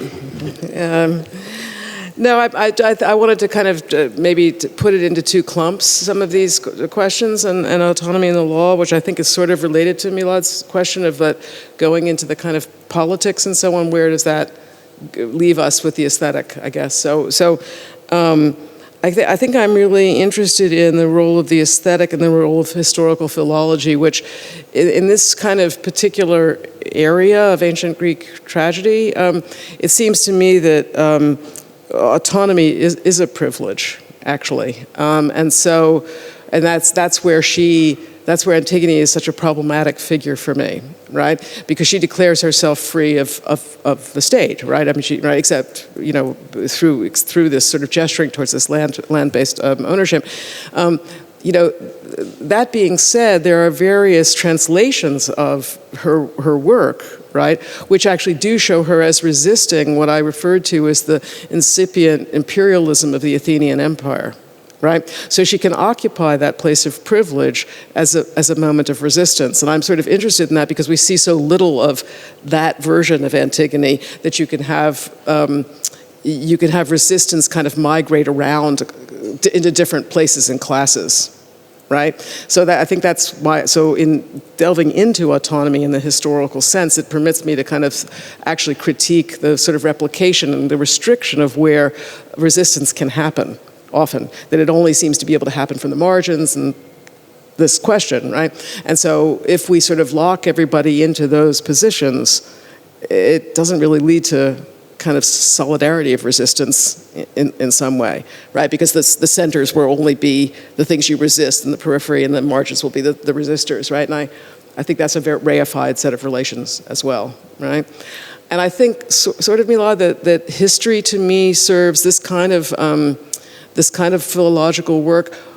I wouldn't say it excludes the aesthetic. I actually think they sort of do in my mind, they do the same kind of work. That is the aesthetic and what happens in literature, and it's been talked about many times. It actually produces the possibility of kind of different thinking or thinking kind of athwart of dominance.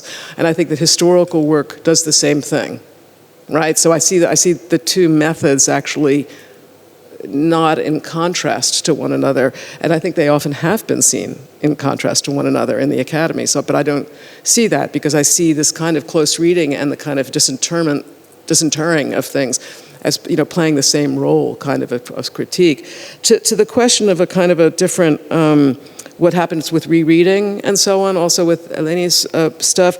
I was really interested. I think, Premish, it was your figuration of the spiral, of the new temporality of the spiral, which I really admire, because I think that's actually can get us out of this progressivist kind of straitjacket that we have in translation and also politically, because I don't really know that I believe in any kind of progressivist narratives about where did it get us, where has it gotten us, right? And so that reanimating the past and getting it out of a kind of progressivist kind of model, I think that the figure of the spiral is something that I would really say that we would have that new temporality of translation, which would work in that, and that would actually disallow the very vocabulary of original and translation and native and foreign. Right, because the native, or domesticated, whatever, was at one time foreign, right? And I think that the kind of recapturing the foreignness in the native, right, or the kind of multiplicities in the original, helps us get out of that stuff. So that's why I reanimation, but in a spiral. Okay, thanks. Eleni, did you want to? So thanks for your comments, Jane. I'm I need to think through some of the things that you mentioned, but just to say that the poems were written, get read through a specific temporal frame, and they're informed by a specific temporal frame, but I hope that in reading them, that's not the only way that we read them, and that I understand that to read them specifically through the financial crisis does have the effect of limiting them, but we could possibly open it up into sort of different possibilities. Yeah. Okay, does anybody, yeah. Yeah, I just wanted to ask if anybody wants to respond, even if there's no direct question, yeah. Just thinking about what you were saying, Adriana, about specifically the spine being both kind of a division, but also, but like a relationship between smaller things. And I'm thinking about how important relationality is to indigenous conceptions of the world and the universe, and kind of this Lordian understanding of the erotic, how important it is, just the dissolution of the idea of division between body and other. And so I'm thinking about, for example, in Driscoll's poem, you have literally no separation between body and land, which is just central to indigenous conceptions of sovereignty, right? Land and personhood are one and the same.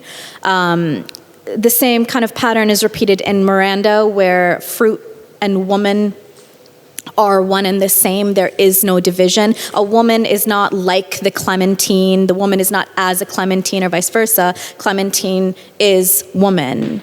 There's another, one anecdote, I guess, that stuck with me was written by Beth Brandt, one of the scholars I mentioned, and she tells a story of herself and her lover kind of taking a boat, and then they kind of they kind of spend an afternoon under a tree making love, and then Beth Brandt has a moment where she sees this blue heron flying over at the moment of orgasm, and she becomes the heron in that moment. And she asks her lover, were you there? Did you just experience this? And the lover says no, but she says, in that moment, I was Blue Heron was me, we were one and the same. So just the idea of being one with the world, being open to the world, while still kind of maintaining that paradox of there is division. Driscoll is saying to their lover, to their non-indigenous, non-native lover, you are here because my people are not, right? So I'm just kind of thinking about these relationships of how does indigeneity work politically with all these stark divisions and limits, like you said, and just violence and ongoing coloniality, but also the centrality of openness and erotic relations between person and land and ancestor and child and literally every single thing around you. So it's just it feels just like this network between openness and division, or togetherness and separation. I don't know if I said anything that was related to your comment, but... Okay, and we have before we break for lunch, we have Ashley wants to quickly respond to Milad. Did you have something? Okay, then we'll take you after. Oh, and Marit. Okay, I'll just be brief. I just wanted to address your question about secularism, because actually the work that I presented today is from a bigger project that I've done looking at how Said uses the secular, especially in relation to Vico. And I don't agree with a lot of Said's students or the scholars that have written on secular criticism who argue that the secular does not work in opposition to the religious. They see secularism as working in opposition to nationalism or other forms of sort of spirit. But I agree more with Gilad Nidjar, who said that secularism necessarily works in opposition to religion. But I think that in my view, secularism operates as a discourse and is not really a fixed category. I see secularism often as a myth. But a discourse like Orientalism that frames how how we view culture, politics, everything. So thank you for that question. Okay, and now I think after these two last questions, we have to close to have a lunch break. Hande and then Moritz, and then a last brief and concise answer by the panelists. Okay, thank you. My question is for Dana. Thank you for a wonderful presentation. And as I was reading the poem by Driscoll, I was thinking of what Philippe Descola terms ontological plurality. And as you said, the non-human elements in the poem do not operate as a metaphor, but rather as part of a structure that's ontologically pluralistic. And I was wondering if you have thought about the pitfalls of such an equalizing structure in terms of the relationship to the sovereign, and what do you think the cosmopolitics of this ontologically plural worlding might involve? Thank you. And Moritz? I have an equally small question.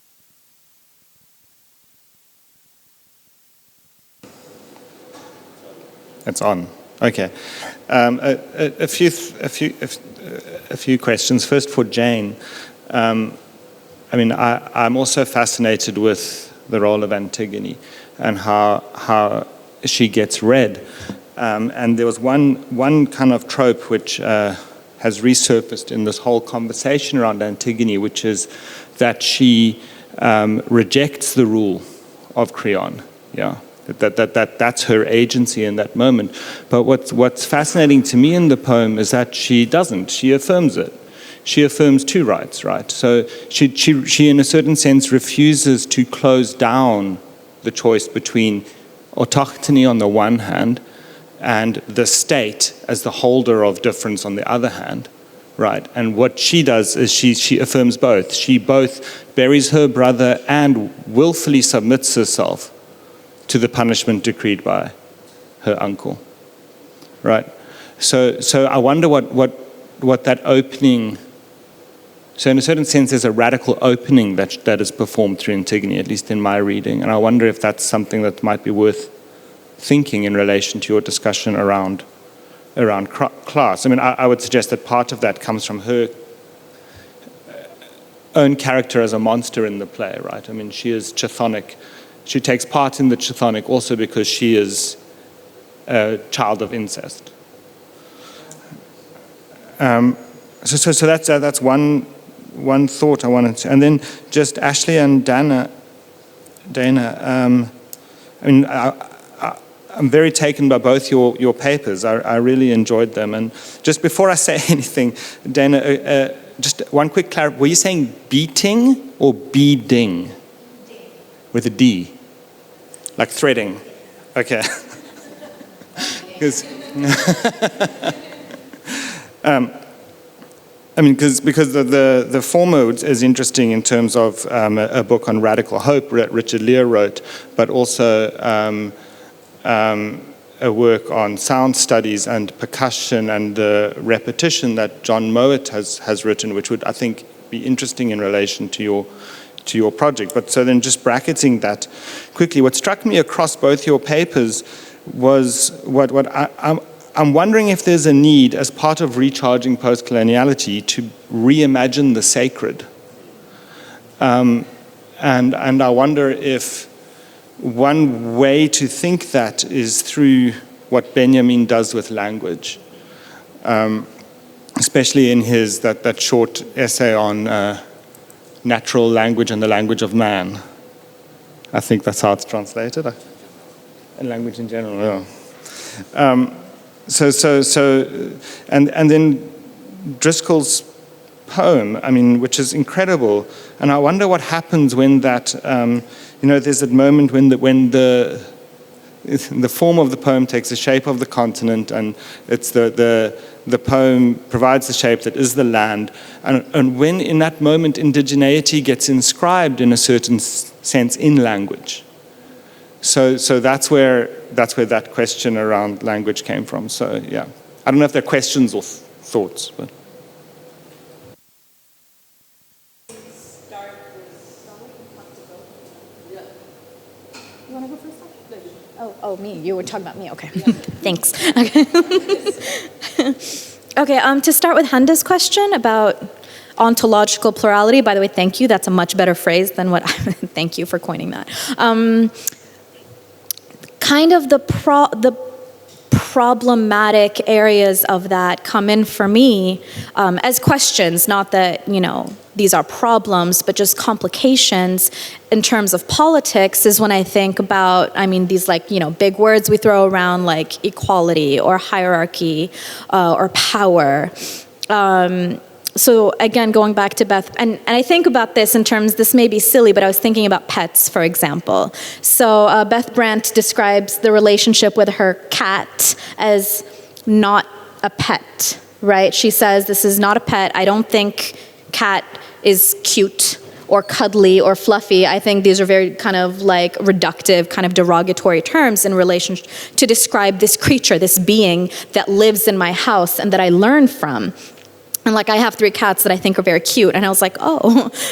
But then I felt a bit, I felt much less deep.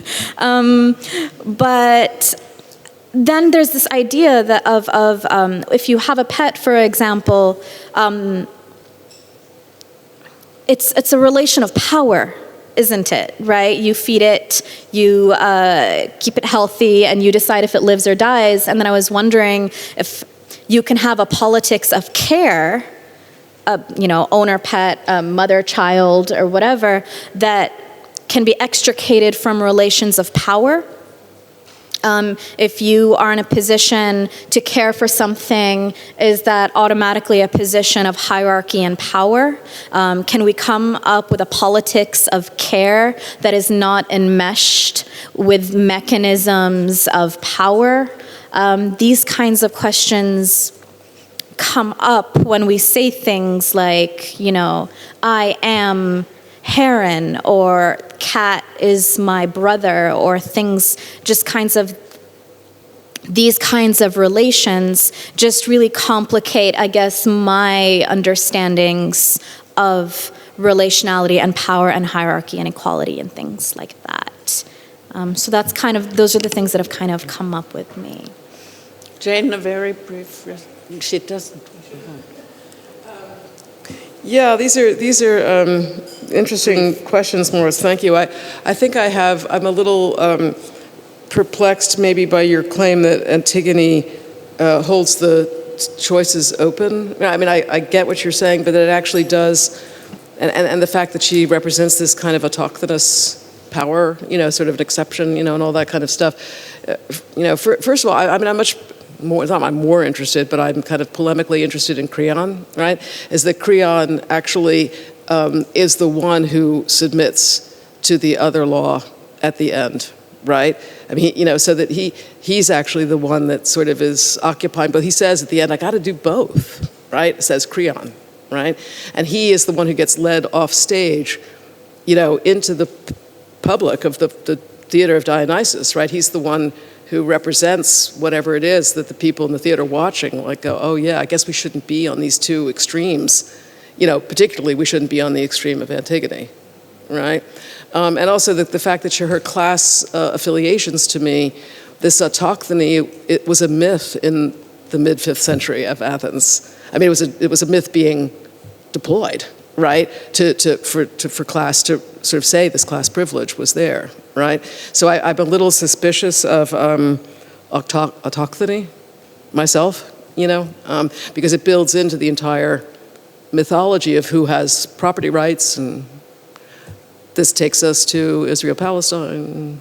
There's some great performances of Antigone, that have happened in the occupied territories, right?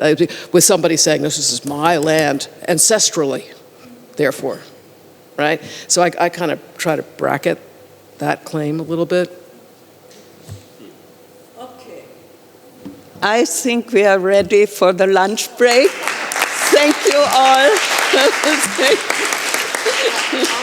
I want to talk about your question.